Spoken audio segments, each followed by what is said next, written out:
Hello friends, आपका स्वागत है टेल टाइम्स पर। आपको पूरी कहानी का लिंक डिस्क्रिप्शन में मिलेगा। चलिए शुरू करते हैं आज की कहानी। My lover is a gangster episode 1। The human mind is truly the scariest thing of all. Meghalaya एक ऐसी जगह जहां बादल सिर्फ आसमान में नहीं जमीन पर भी चलते हैं। एक ऐसी जगह जहां नेचर और इंसान साथ मिलकर रहते हैं। एक ऐसी जगह जिसके हर कोने में एक खूबसूरत वाटरफॉल है। एक ऐसी जगह जहां दुनिया में सबसे ज्यादा बारिश होती है। एक ऐसी जगह जहां 7 बहनें एक साथ बहती है। रॉयल होटल के एक रूम में एक लड़का और लड़की एक दूसरे को किस कर रहे थे। उसी रूम के बेड पर एक लड़की ब्लैक कलर की पतली सी नाइटी में लेटी हुई थी। वो अपनी धुंधली पड़ चुकी आंखों से उन दोनों को किस करते हुए देखे जा रही थी। नेहा बोली, अमित, मैं आज सच में बहुत खुश हूँ। मुझे तो विश्वास ही नहीं हो रहा कि इस धनुषी के एक रात के बदले में हमें इतनी बड़ी डील मिल रही है। अमित बोला, विश्वास तो मुझे भी नहीं हो रहा। वैसे इसे बेवकूफ बनाना कितना आसान है ना। इसे लग रहा था कि मैं इससे सच में प्यार करता हूँ और ये मेरी हर बात पर आंख बंद करके विश्वास कर लेती थी। अब इसकी सारी जायदाद डैड मेरे नाम कर देंगे। मैं इतनी बड़ी डील जो लेकर जाऊंगी जिससे हमारी कंपनी डूबने से बच सके। यस बेबी, अब चलो, मिस्टर खान कभी भी आ सकते हैं। वो दोनों उस रूम से चले गए। धनुषी की आंखों से आंसू बहने लगे थे। कुछ देर बाद उस रूम में एक मोटा आदमी आया। धनुषी को देखते ही उसकी लार टपकने लगी। वह धनुषी के पास आने लगा। धनुषी ने खुद को संभाला और मिस्टर खान को धक्का देकर लड़खड़ाते कदमों से वहां से भाग गई। मिस्टर खान जोर से चिल्लाए, इस लड़की को मेरे पास लेकर आओ। मिस्टर खान के गार्ड धनुषी का पीछा करने लगे।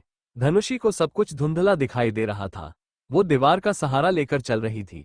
इस बीच जितने भी रूम आते वो सब लोग थे। वो गार्ड धनुषी को पकड़ने ही वाले थे कि उसे एक रूम खुला दिखा और वो उसके अंदर घुस गई। गार्ड बाहर ही रुक गए। उसी वक्त बाथरूम से एक लड़का बाहर आया। उसने अपनी कमर पर टॉवल लपेट रखा था। उसकी नजर जमीन पर गिरी धनुषी पर गई, जिसके बाल बिखरे होने की वजह से उसका चेहरा ढका हुआ था। धनुषी खड़ी हुई और अपनी धुंधली पड़ती आंखों से उस आदमी को देखते हुए बोली, प्लीज हेल्प मी। वो आदमी धनुषी को गौर से देखने लगा। लंबे काले घने बाल, गोल चेहरा, गुलाबी होंठ, लंबी घनी पलकें जो बार बार झपकते हुए उसकी नशे से भरी ब्राउन आंखों को बंद कर रही थी। परफेक्ट फिगर जो उस नाइटी से हल्का विजिबल हो रहा था। उस आदमी को उसे देखकर और जोर से गर्मी लगने लगी। धनुषी उस आदमी के पास गई और उसके होठों पर होंठ रख दिए। उसे किस करना नहीं आता था, लेकिन वो पूरी कोशिश कर रही थी। दोनों के शरीर आग की भट्टी की तरह तप रहे थे। धनुषी को बहुत दर्द हो रहा था। उसे बहुत तेज गर्मी लग रही थी। वो रोते हुए बोली, प्लीज हेल्प मी प्लीज। उस आदमी ने धनुषी को गोद में उठाया और बोला, don't regret your decision later. उसने धनुषी को बेड पर लेटाया और उसके कपड़े फाड़ दिए। अब उसकी बॉडी बिना कपड़ों के उसके सामने थी। वो उसके होठों पर किस करते हुए उसकी पूरी बॉडी पर किस करने लगा। उसने उसके कान में मदहोशी भरी आवाज में कहा, get ready for the sweet pain. कुछ देर बाद उस रूम में सिर्फ सांसों की आवाज गूंज रही थी। धनुषी आधी रात को बेहोश हो चुकी थी, लेकिन वो आदमी रुकने का नाम ही ले रहा था। उसे देखकर लग रहा था कि वो धनुषी को खाकर ही मानेगा। वो आदमी सुबह के 4 बजे धनुषी पर से हटा। उसकी नजर बेडशीट पर लगे ब्लड स्टेन पर गई, जिसे देखकर उसके होठों पर डेविल स्मारक आ गया। उसने धनुषी को देखा जिसके शरीर पर काटने के निशान थे। उसने ड्रॉर से एंटीसेप्टिक निकाली और उसके जख्मों पर लगाकर सो गया। धनुषी की जब आंख खुली तो वो बिना कपड़ों के लेटी हुई थी। उससे हिला भी नहीं जा रहा था। धनुषी ने अपने बगल में देखा तो एक आदमी लेटा हुआ था। उसने अपना चेहरा दूसरी तरफ कर रखा था, जिस वजह से धनुषी उसका फेस नहीं देख पाई, लेकिन उसकी पीठ पर एक बड़ा सा बाज का टैटू बना हुआ था। धनुषी अपने पास किसी आदमी को देखकर डर गई। उसे अब सच में अब अपने डिसीजन पर रिग्रेट फील हो रहा था। वो चुपचाप उठी, लेकिन उसके शरीर में दर्द की एक लहर दौड़ गई। धनुषी ने दर्द को सहने के लिए अपने होंठ काट लिए। उसने उस आदमी की शर्ट उठाई और पहनकर चुपचाप वहां से निकल गई। आसपास के लोग उसे ही देख रहे थे। कुछ तो उसे देखकर हंस भी रहे थे। धनुषी वहां से निकल तो आई थी, लेकिन उसे नहीं पता था कि उसने कितनी बड़ी गलती कर दी है और उसके साथ आगे क्या होने वाला है। धनुषी के दिमाग में कल की सारी बातें घूमने लगी। उसके होठों पर एक दर्द भरी मुस्कान आ गई। वो खुद से ही बोली, मुझे नहीं पता था कि किसी पर भरोसा करने की सजा इतनी बड़ी होती है। अगर पता होता तो कभी किसी पर भरोसा नहीं करती। धनुषी जैसे ही बिंद्रा हाउस में आए, किसी ने उसे थप्पड़ मार दिया। उसने सिर उठाकर देखा तो सामने उसके डैड संजय बिंद्रा खड़े थे। वह आंखों में आंसू लिए धीरे से बोली, डैड, खबरदार जो मुझे डैड कहा तो। मैंने तुम्हें कभी किसी चीज के लिए नहीं रोका टोका क्योंकि मुझे तुम पर भरोसा था, लेकिन तुमने क्या किया, मेरी इज्जत मिट्टी में मिला दी। धनुषी रोते हुए बोली, डैड एक बार मेरी बात तो सुन लीजिए, आप जैसा सोच रहे हैं वैसा कुछ नहीं है। संजय जी उसे ऊपर से नीचे तक देखते हुए बोले, जिस हालत में मैं तुम्हें देख रहा हूं उसके हिसाब से यही सच है। अमित आगे आया और बोला, मुझे तो तुमने कभी अपना हाथ तक नहीं पकड़ने दिया और बाहर जाकर ये सब करती हो। मोहिनी रोते हुए बोली, बेटा तूने ऐसा क्यों किया, क्या कमी रह गई थी मेरी परवरिश में। धनुषी आंखों में आंसू लिए बोली, मॉम कम से कम आप तो मेरा यकीन कीजिए, आपको तो पता है ना मैं ऐसी नहीं हूं। मोहिनी जी अपना सिर पिटते हुए बोली, ये सब देखने से पहले मैं मर क्यों नहीं गई, हे भगवान उठा ले मुझे, अब नहीं जीना। धनुषी मोहिनी जी के पास गई और बोली, माँ इसमें मेरी कोई गलती नहीं है ये सब। नेहा ने उसे धक्का दिया और बोली, हाँ ये सब तो हमारी गलती है जो तेरी हरकतों को हमेशा नजरअंदाज करते रहे। धनुषी गिरने को हुई लेकिन उसने पास रखे शो पिस को पकड़ लिया। वो गिरने से तो बच गई लेकिन वो शो पिस का एक हिस्सा उसकी जांघ में घुस गया, जिस पर उसने ध्यान तक नहीं दिया। अमित संजय जी से बोला, अंकल अब आप ही बताइए मैं क्या करूं, मेरे पेरेंट्स को जब इसके बारे में पता चलेगा तो वो कितना गुस्सा करेंगे। उन्होंने तो धनुषी को अपने घर की बहू तक मान लिया। नेहा बोली, धनुषी तूने ये क्या किया, अब जब डैड अंकल आंटी को क्या जवाब देंगे, उन्हें उनके सामने कितना शर्मिंदा होना पड़ेगा। संजय जी बोले, अगर तुम्हें कोई ऐतराज ना हो तो तुम नेहा से सगाई कर लो, मैं तुम्हारे पेरेंट्स से बात कर लूंगा। अमित भोली सी शक्ल बनाते हुए बोला, जी अंकल अब मैं आपका कहना तो नहीं टाल सकता ना। संजय नेहा से बोले, क्या तुम्हें कोई ऐतराज है। नेहा सिर झुकाए बोली, आपकी इज्जत मेरे फैसले से ज्यादा इंपॉर्टेंट है डैड। धनुषी खड़ी दोनों का नाटक देख रही थी लेकिन अफसोस वो चाहकर भी कुछ नहीं कर सकती। नेहा की ऐसी बातें सुनकर संजय का गुस्सा धनुषी पर और बढ़ गया था। वो धनुषी से बोले, तुम्हारी शादी हमारे नए बिजनेस पार्टनर मिस्टर खान के साथ होंगी। उन्होंने पहले भी तुम्हारा हाथ मांगा था लेकिन मैंने ही मना कर दिया। तुमसे शादी करने के बाद वो हमें मुंह मांगे पैसे देंगे। धनुषी की आंखों से आंसू बहने लगे। वो रोते हुए बोली, डैड आप मुझे पैसों के लिए बेचने को तैयार है। संजय जी गुस्सा करते हुए बोले, जैसी तूने हरकत की है ना उसके बाद तो यही डिजर्व करती है, और मैं कोई तुम्हें बेच नहीं रहा, शादी करा रहा हूं तुम्हारी। धनुषी मिस्टर खान की शक्ल याद करते हुए बोली, मैं उस आदमी से किसी भी हाल में शादी करूंगी। संजय जी ने एक और थप्पड़ उसे मार दिया और बोले, क्या कहा तूने बदजात लड़की। संजय वहां से जाते हुए बोले, इसे एक कमरे में बंद कर दो और तब तक कुछ मत देना जब तक ये जाने के लिए मान न जाए। नेहा ने धनुषी के बाल पकड़े और उसे ले जाकर रूम में धक्का देकर बंद कर दिया। धनुषी फर्श पर जा गिरी, वह वहीं रोने लगी। उसे अब खुद पर ही गुस्सा आ रहा था कि वो उस पार्टी में गई ही क्यों।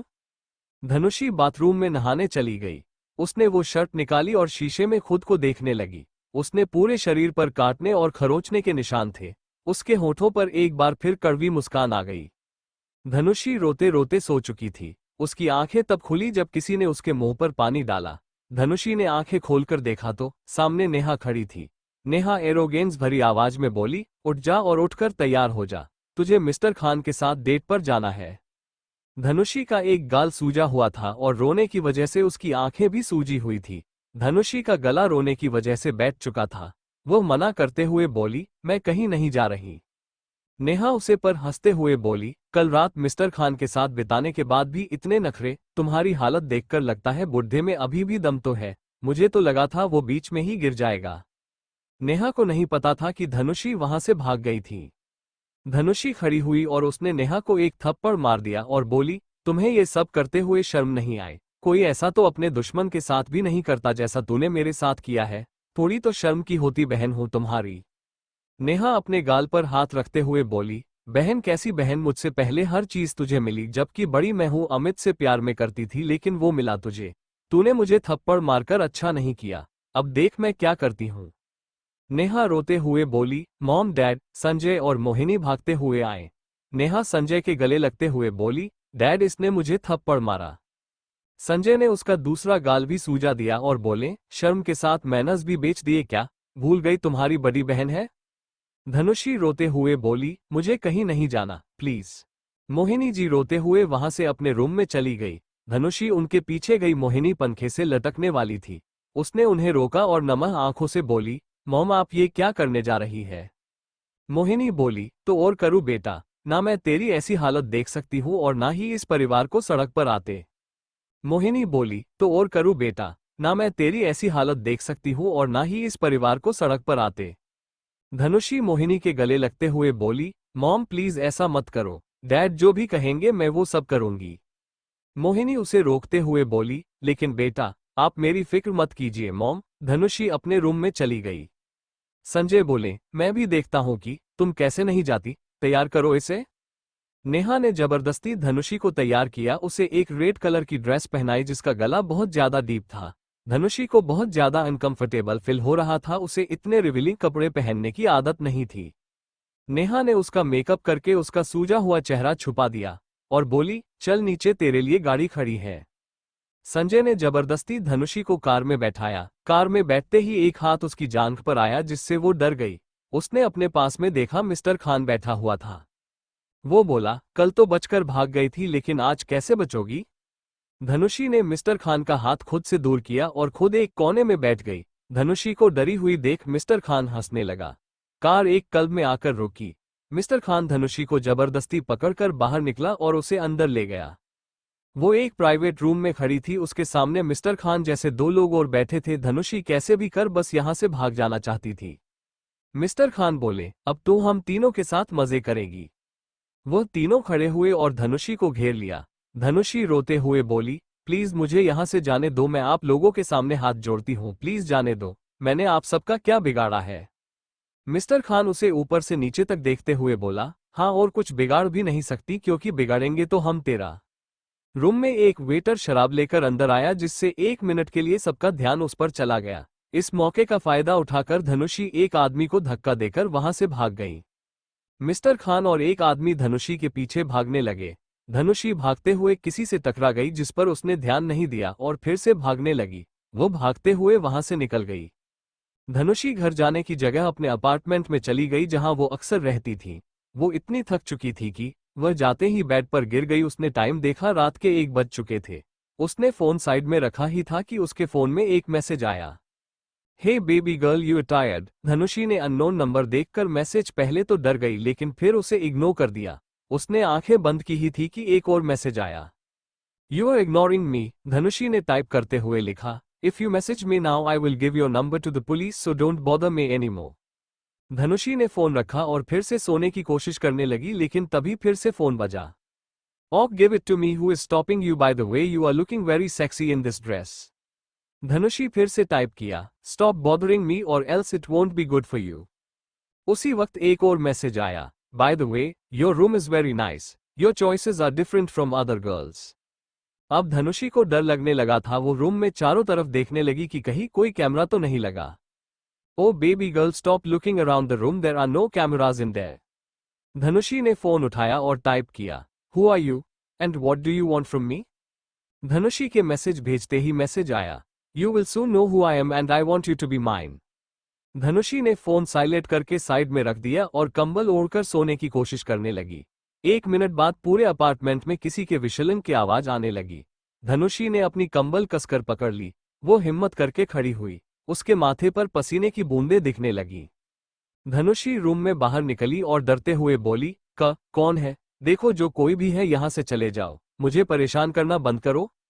विशलन की आवाज बंद हो गई। धनुषी रूम में आई और सोने की कोशिश करने लगी। उसे नींद आने ही वाली थी कि विशलन की आवाज उसके रूम में से आने लगी। अश्विका ने कसकर आंखें बंद कर ली। वो अब थोड़ी थोड़ी कांपने लगी थी। विशलन की आवाज फिर से बंद हुई। अचानक धनुषी को लगा जैसे कोई उसके बगल में सोया हो। धनुषी ने जल्दी से पलटकर देखा लेकिन वहां कोई नहीं था। वो फिर से अपनी आंखें बंद सोने की कोशिश करने लगी। एक बार फिर उसे लगा जैसे कोई उसके पास सो रहा है। इस बार एक हाथ उसकी कमर पर आया। धनुषी को बहुत बुरी तरह से डर लग रहा था। वो डर से बहुत जोर से कांपने लगी थी। वो हाथ उसकी कमर पर घूमने लगा। धनुषी की आंख से एक बूंद आंसू की बह गई। उसके कानों में हंसकी वॉइस गई, तुम उस आदमी के साथ क्या कर रही थी? बोलो, आज के बाद जितना हो सके बाकी मर्दों से दूर रहने की कोशिश करना, because you are only mine, only mine. Dhanushi रोते हुए बोली, प्लीज मुझे परेशान मत करो, यहां से चले जाओ। अगर मुझसे कोई गलती हुई तो उसके लिए सॉरी, लेकिन प्लीज मुझे डराना बंद करो। धनुषी के रोने की आवाज सुनकर वो आदमी बोला, रोना बंद करो बेबी डॉल, क्योंकि मुझे आंसू अच्छे नहीं लगते। धनुषी रोते रोते कब सो गई उसे खुद पता नहीं चला। उसकी आंखें एक बार फिर खुली, लेकिन इस बार फोन की घंटी से उसने देखा उसके डैड का कॉल आ रहा था। धनुषी ने डरते हुए फोन उठाया और बोली, यस डैड। संजय जी की दूसरी तरफ से आवाज आई, जहां कहीं भी हो जल्दी घर आओ। धनुषी रेडी होकर घर के लिए निकल गई। धनुषी जब घर पहुंची तो वहां का माहौल कुछ अजीब सा था। संजय मोहिनी से बोले, मिस्टर खान का फोन आया था, वो बोला रहे थे कि उन्हें अब धनुषी से कोई मतलब नहीं है, वो उससे शादी नहीं करेंगे। अमित बोला, आपने फिर से फोन ट्राई किया? हाँ किया, लेकिन बंद आ रहा है, उनका कहीं पता नहीं चल रहा, पता नहीं कहाँ गायब हो गए। नेहा बोली, तो मिस्टर कुद्रा से बात करो, उन्होंने अपने बेटे राज के लिए भी तो एक बार रिश्ता मांगा था ना। सुना है उसकी पहले से एक बीवी है, लेकिन उसे बच्चा नहीं हो रहा है, इसलिए वो दूसरी शादी करना चाहता है।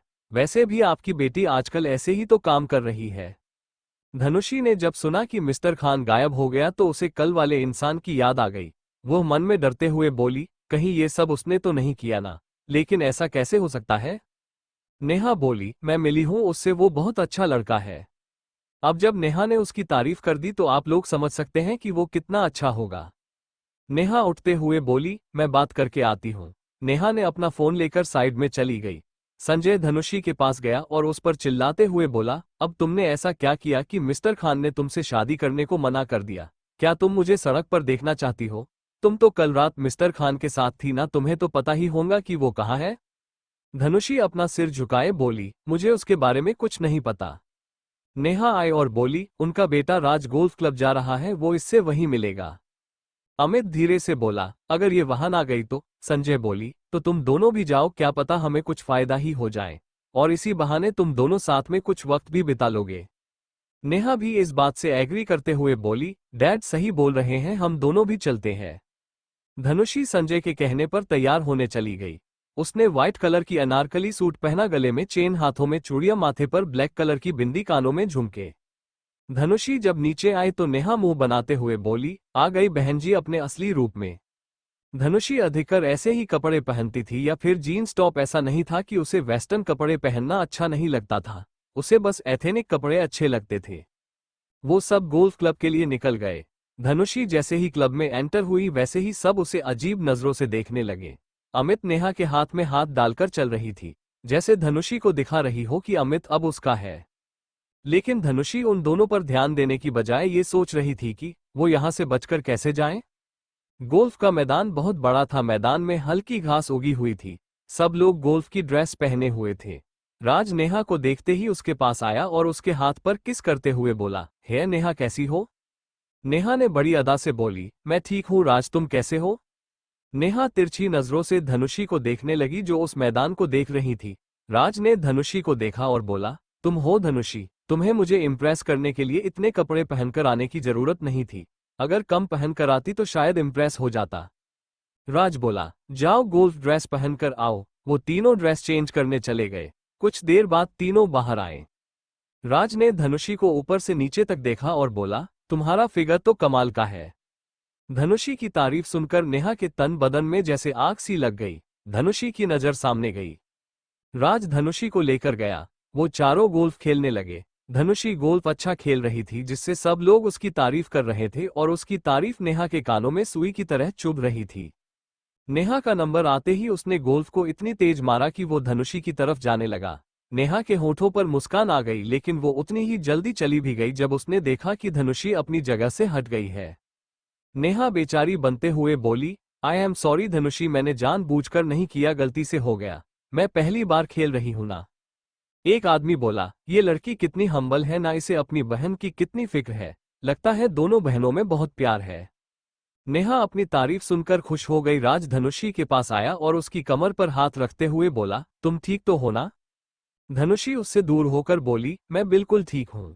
राज ने नेहा की तरफ देखकर खुश इशारा किया। नेहा ने सिर हिला दिया। नेहा वापस अपनी जगह आने लगी। बीच में उसका पैर मुड़ गया, जिससे उसके पैर में मोच आ गई। नेहा चीखते हुए बोली, आह मेरा पैर बहुत जोर से दुख रहा है। अमित नेहा के पास आया और उसका पैर पकड़ते हुए बोला, बेबी तुम ठीक तो हो ना? नेहा रोते हुए बोली, बहुत जोर से दर्द हो रहा है, पैर हिलाया भी नहीं जा रहा। अमित बोला, चलो तुम्हें डॉक्टर के पास ले चलता हूँ। नेहा उसे मना करते हुए बोली, नहीं उसकी कोई जरूरत नहीं है, दवाई लगाते ही ठीक हो जाएगा। नेहा धनुषी से बोली, धनुषी मेरे लिए अंदर से फर्स्ट एड ले आ। धनुषी का मन किया कि मना कर दे क्योंकि उसे ये भी एक ड्रामा ही लग रहा था, लेकिन जब उसने सबकी नज़र खुद पर देखी तो बोली, ठीक है लाती हूँ। धनुषी के जाते ही नेहा ने राज को इशारा किया। राज उसके पीछे चला गया जिस पर किसी का भी ध्यान नहीं गया। धनुषी अंदर फर्स्ट एड ढूंढ रही थी लेकिन वो उसे मिल ही नहीं रहा था। धनुषी की पीठ पर एक हाथ चलने लगा। धनुषी जल्दी से पीछे मुड़ी और बोली, मिस्टर कूदरा आप ये क्या कर रहे हैं? हम सिर्फ यहाँ एक कैजुअल डेट पर है। राज धनुषी को दीवार से लगाते हुए बोला, इतनी भी भोली मत बनो, तुम्हारी चाल देखकर दंग है कि तुम अभी किसी के साथ इंटीमेट हुई हो, इसलिए मेरे सामने तो ये नाटक रहने ही दो। वैसे मुझे तुम्हारा सेकंड टाइम लेने में कोई प्रॉब्लम नहीं, मुझे कोई प्रॉब्लम नहीं इस बात से कि मेरी होने वाली वाइफ वर्जिन नहीं है। धनुषी उसे धक्का देते हुए बोली, मिस्टर कूदरा अपनी लिमिट में रहिए, भूलिए मत कि आप शादीशुदा है, इसलिए प्लीज मुझसे दूर रहिए। राज हंसते हुए बोला, मैं शादीशुदा हूं, तुम ये बात जानकर भी मेरे साथ डेट पर आए तो मैं इसका मतलब क्या समझूं? यही ना कि तुम मुझ में इंटरेस्ट हो? राज अपनी बात खत्म कर धनुषी के साथ बदतमीजी करने लगा। धनुषी ने उससे बचने की कोशिश की लेकिन जब वो नहीं माना तो उसने उसकी दोनों टांगों के बीच जोर से मारा जिससे वो दर्द से तड़पते हुए वहीं गिर गया। धनुषी वहां बचकर भागने लगी। जब धनुषी बाहर आई तो उसने देखा कि नेहा बिल्कुल ठीक चल रही है। धनुषी अपना पसीना पोंछते हुए बोली, मतलब मैं सही थी, ये बस नाटक कर रही थी मुझे फंसाने के लिए। नेहा धनुषी को देखकर उसके पास आई और बोली, बड़ी जल्दी बाहर आ गई, मुझे लगा अब तुम 2 घंटे बाद आओगी। धनुषी गुस्से से बोली, तुम कभी तो नाटक करना बंद कर दिया करो, तुम सच में एक लड़की ही हो ना? नेहा थोड़ी ऊंची आवाज में बोली ताकि सबको सुन सके, तुम्हें लगता है मैं नाटक कर रही थी? ये कोई नाटक नहीं था, मेरे पैर में सच में लगी थी। तुम्हें अंदर फर्स्ट एड नहीं मिला क्योंकि वो बाहर था, इसमें मेरी क्या गलती है? आसपास खड़े लोग धनुषी को गुस्से से देखने लगे। धनुषी बोली, ओह दी प्लीज अपना नाटक बंद करो, अगर इतना ही नौटंकी का शौक है तो फिल्मों में क्यों नहीं चली जाती? वहां आपको आपके जैसे और भी लोग मिल जाएंगे, वहां उनके साथ खेलना एक्टिंग एक्टिंग। आसपास खड़े लोग धनुषी को गुस्से से देखने लगे। धनुषी बोली, ओह दी प्लीज अपना नाटक बंद करो, अगर इतना ही नौटंकी का शौक है तो फिल्मों में क्यों नहीं चली जाती? वहां आपको आपके जैसे और भी लोग मिल जाएंगे, वहां उनके साथ खेलना एक्टिंग एक्टिंग। नेहा रोने लगी। अमित नेहा के पास आया और बोला, तुम अपनी बड़ी बहन से ऐसे कैसे बात कर सकती हो? तुम कितनी एरोगेंस से भरी हुई हो? धनुषी सोचने लगी कि उसने ऐसा कौन सा काम कर दिया जिससे ये साबित हो गया कि वो एरोगेंट है, उसने तो सिर्फ सच कहा था। आसपास खड़े लोग भी बिना बात उसे सुनाने लगे। उसने सब पर एक नजर डाली और बोली, मेरी तबीयत खराब है तो मैं घर जा रही हूं। नेहा ने ध्यान दिया कि राज अभी तक बाहर नहीं आया। नेहा अमित से बोली, तुम यहीं रुको, मैं राज को बताकर आती हूं कि धनुषी चली गई। अमित ने हाँ कहा। नेहा अंदर चली गई। वह राज को आवाज मारने लगी लेकिन उसे राज कहीं नहीं दिखा। उसने फोन भी ट्राई किया लेकिन फोन बंद आ रहा था। नेहा ये सोचते हुए बाहर आ गई कि शायद वो भी घर चला गया। शाम को जब नेहा घर आई तो मोहिनी खुश होते हुए बोली, नेहा बेटा, हमारी धनुषी की लाइफ में फिर से खुशियां आने वाली हैं, वो भी बढ़कर। नेहा को मोहिनी की बातें समझ नहीं आई। वो बोली, आपके कहने का क्या मतलब है? अमित के पेरेंट्स सब कुछ जानने के बाद भी अमित की शादी उससे ही करवाने वाले हैं। अमित ने जो सगाई तोड़ी है ना, वो उसकी एंगेजमेंट कल फिर से करवाएंगे। पहले सिर्फ हम लोगों के सामने हुई थी, लेकिन इस बार पूरा शहर आने वाला है। नेहा नफरत भरी आवाज में बोली, तो आपने उन्हें बताया नहीं कि अब वो मेरे साथ है? मोहिनी बोली, तुम्हें क्या लगता है तुम्हारे डैड ने कोशिश नहीं, लेकिन वो सिर्फ धनुषी को अपने घर की बहू बनाना चाहते हैं। नेहा अपने रूम में गई और दांत पिसते हुए बोली, आह ऐसा क्या है इस धनुषी में? मैंने दोनों के कान भरवाए लेकिन उनके सिर में तो जू तक नहीं रेंगी। कोई अपने बेटे की शादी कैरेक्टर लेंस लड़की से करवाता है क्या भला? नेहा एक एक पॉट तोड़ते हुए बोली, उन्हें पता नहीं उस धनुषी में ऐसा क्या दिखता है। क्या वो कोई अली बाबा का खजाना है? चाहे कुछ भी हो जाए, मैं ये सगाई तो होने नहीं दूंगी। नेहा कल की प्लानिंग करने लगी। उसने अमित को फोन लगते हुए बोली, क्या तुम सच में उस धनुषी से शादी करने जा रहे हो? अमित मना करते हुए बोला, बिल्कुल नहीं, तुम फिक्र मत करो, मैं मेरे मॉम डैड को मना लूंगा। नेहा बोली, यही तुम्हारे लिए अच्छा होगा कि तुम उस बहनजी से दूर हो। नेहा ने फोन रखा और बोली, मैं यूं हाथ पर हाथ धरे तो नहीं बैठी रह सकती, मुझे कुछ सोचना होगा, कुछ ऐसा जिससे उसका खेल हमेशा के लिए खत्म हो जाए। नैना ने फोन उठाया और जब कॉल करते हुए बोली, कल बताए गए टाइम पर आ जाना, तुम्हारे लिए एक काम है। Blue ocean hotel. होटल चारों तरफ से बड़ी खूबसूरती से सजा हुआ था। अमित की मां धनुषी को एक रूम में तैयार कर रही थी। अमित की मां बोली, मैं जानती हूं बेटा, अमित के सगाई तोड़ने के बाद फिर से सगाई थोड़ा अजीब है, लेकिन तुम दोनों बचपन से साथ हो, एक बार सब कुछ भूलकर एक दूसरे एक मौका और देकर देखो। धनुषी अमित के साथ बिताए पल याद करने लगी। वो दोनों बचपन से दोस्त थे। अमित धनुषी के पीछे पीछे घूमा करता था। जब दोनों टीनेज थे तभी दोनों परिवारों ने मिलकर दोनों की सगाई कर दी। अगर नेहा बीच में ना आती तो सब कुछ अभी भी ठीक होता। धनुषी इन 2 दिनों में भागने में इतनी बिजी थी कि अमित तो उसके दिमाग से निकल ही गया था। धनुषी अमित को एक मौका देने के लिए तैयार थी। धनुषी खुश थी कि सब कुछ पहले जैसा नॉर्मल होने जा रहा है। अमित अपने पेरेंट्स से ये सगाई करने को मना कर रहा था। अमित के पिता सुनील ने उसे एक थप्पड़ मारा और बोले, तुझे नहीं पता तो कितनी बड़ी गलती कर रहा है, जो कह रहे हैं वो चुपचाप कर। संजय जी और मोहिनी धनुषी के पास आए। मोहिनी ने धनुषी का माथा चूमा और बोली, आई विश कि आज का दिन तुम्हारे यादगार दिनों में से एक हो। संजय स्माइल करते हुए बोले, मैं बहुत खुश हूं कि तुमने बिल्कुल सही फैसला लिया। अब इस फाइल पर सिग्नेचर कर दो। धनुषी उस फाइल को देखते हुए बोली, इसमें लिखा क्या है? संजय जी फाइल खोलकर उसके हाथ में पेन देते हुए बोले, तुम्हें बहुत जल्द पता चल जाएगा, तुम बस अभी सिग्नेचर करो। धनुषी ने पेश लिया और सिग्नेचर कर दिया। सगाई का मुहूर्त निकला जा रहा था। सारे मेहमान आ चुके थे। धनुषी अपना लहंगा संभालते हुए नीचे आई और अमित के बगल में खड़ी हो गई। धनुषी की हालत कुछ ठीक नहीं लग रही थी। पंडित जी के कहने पर दोनों एक दूसरे को रिंग पहनाने वाले थे, लेकिन अचानक पूरे हॉल में सन्नाटा पसर गया और सबकी नजरें धनुषी पर जा टिकी। सामने स्क्रीन पर एक वीडियो चल रहा था, जो कुछ देर पहले का ही था। उस वीडियो में धनुषी किसी लड़के के काफी करीब थी। उसके बाद एक के बाद एक कई फोटो आने लगी जिसमें धनुषी अलग अलग लड़कों के साथ थी। सभी धनुषी को नीची नजरों से देखने लगे। पूरे हॉल में बातें होने लगी, शक्ल से कितनी भोली लगती है और हरकतें देखो, तभी तो बड़ी बहन से पहले शादी हो रही है, शायद इसके घरवालों के सामने इसका असली चेहरा आ गया होगा। ये सभी करना है तो किसी कोठे पे क्यों नहीं चली जाती, बेशर्म लड़की। और भी ना जाने कैसी कैसी बातें। अमित की मां आगे आई और उसने धनुषी को जोरदार थप्पड़ मार दिया और बोली, मुझे लगा वो सारी बातें अफवाह थी, लेकिन तुम तो सच में ऐसी निकली। अब अमित की सगाई तुमसे नहीं नेहा से होगी। नेहा के होठों पर जीत की मुस्कान थी। वो उस मुस्कान को छुपाते हुए बोली, नहीं आंटी, जिस लड़के को मेरी बहन पसंद करती है, मैं उस लड़के के साथ कैसे सगाई कर सकती हूँ? संजय जी बोले, इसकी पसंद को एक लड़का तो है नहीं, इसलिए तुम अमित से एंगेजमेंट करोगी। नेहा आदर्श बेटी बनते हुए बोली, जैसा आप कहें डैड। अब हॉल नेहा की तारीफ और धनुषी की बुराइयों से भर गया था। सगाई होते ही सारे मेहमान वहां से चले गए। धनुषी रोए जा रही थी। धनुषी मोहिनी के पास गई और बोली, मॉम, वो लड़का मेरे साथ बदतमीजी कर रहा था, मुझे नहीं पता ये वीडियो किसने बनाया। वहां एक आदमी एंटर हुआ जिसने गले में मोटी सोने की चेन डाल रखी थी। वो संजय के पास आया और बोला, मैं तुम्हारी बेटी की मुंहमांगी कीमत देने को तैयार हूं, बोलो अपनी बेटी की कीमत। संजय अपने दोनों बेटियों को देखने लगे और बोले, मुझे कोई कीमत नहीं चाहिए, जाओ यहां से। वह आदमी हंसते हुए धनुषी के पास गया और उसे ऊपर से नीचे तक देखते हुए बोला, कच्ची कली, ये तो मेरे धंधे में 4 चांद लगा देंगी। ए लड़की, अगर यहाँ खड़े लोगों की जिंदगी तुझे प्यारी है तो चुपचाप मेरे साथ चल। वैसे भी तो कैसी है ये मैं दूम खड़ा कब से देख रहा था। चल। उस आदमी ने धनुषी की बाजू पकड़ी और उसे अपने साथ ले जाने लगा। धनुषी ने अपना हाथ छुड़ाया और उस हॉल में सन्नाटा छा गया। वो आदमी अपने गाल पर हाथ रखे खड़ा वह गुस्से से धनुषी को देख रहा था। उसने भी धनुषी को थप्पड़ मार दिया, जिससे वो जमीन पर गिर गई। उस आदमी के गार्ड ने सबको चारों तरफ से घेर लिया था। वह आदमी एक बार फिर बोला, ये आखिरी बार है, अगर मुझे इसकी किस्मत नहीं बताई तो मैं इसे ऐसे ही उठा ले जाऊंगा।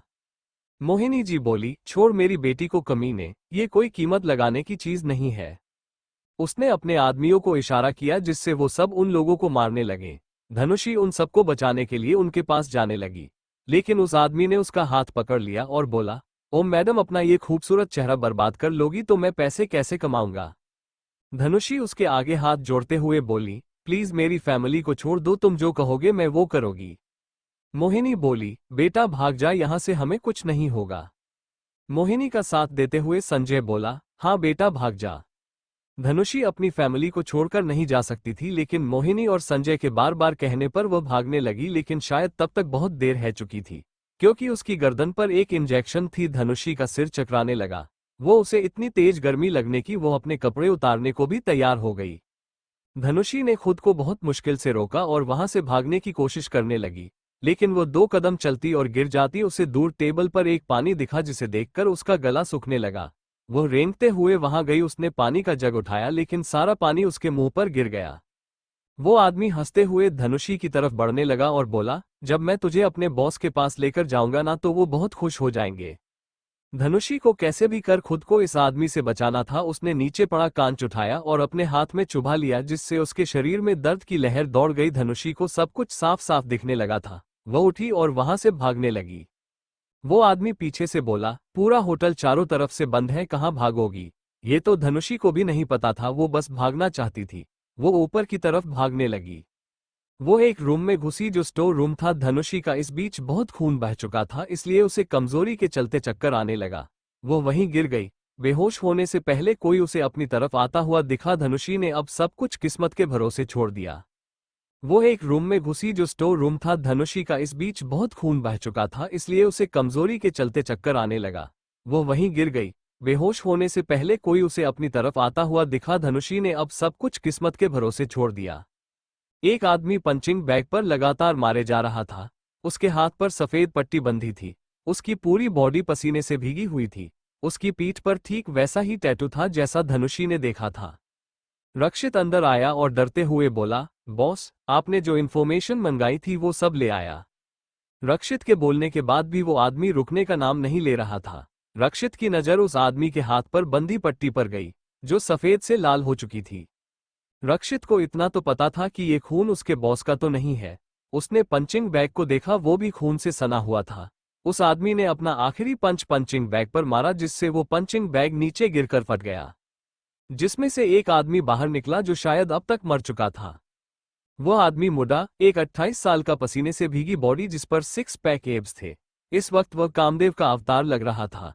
काली गहरी आंखें जिनमें कई राज और दर्द दफन थे, गहरी इतनी अगर कोई उनमें डूब जाए तो कभी नहीं निकल पाए।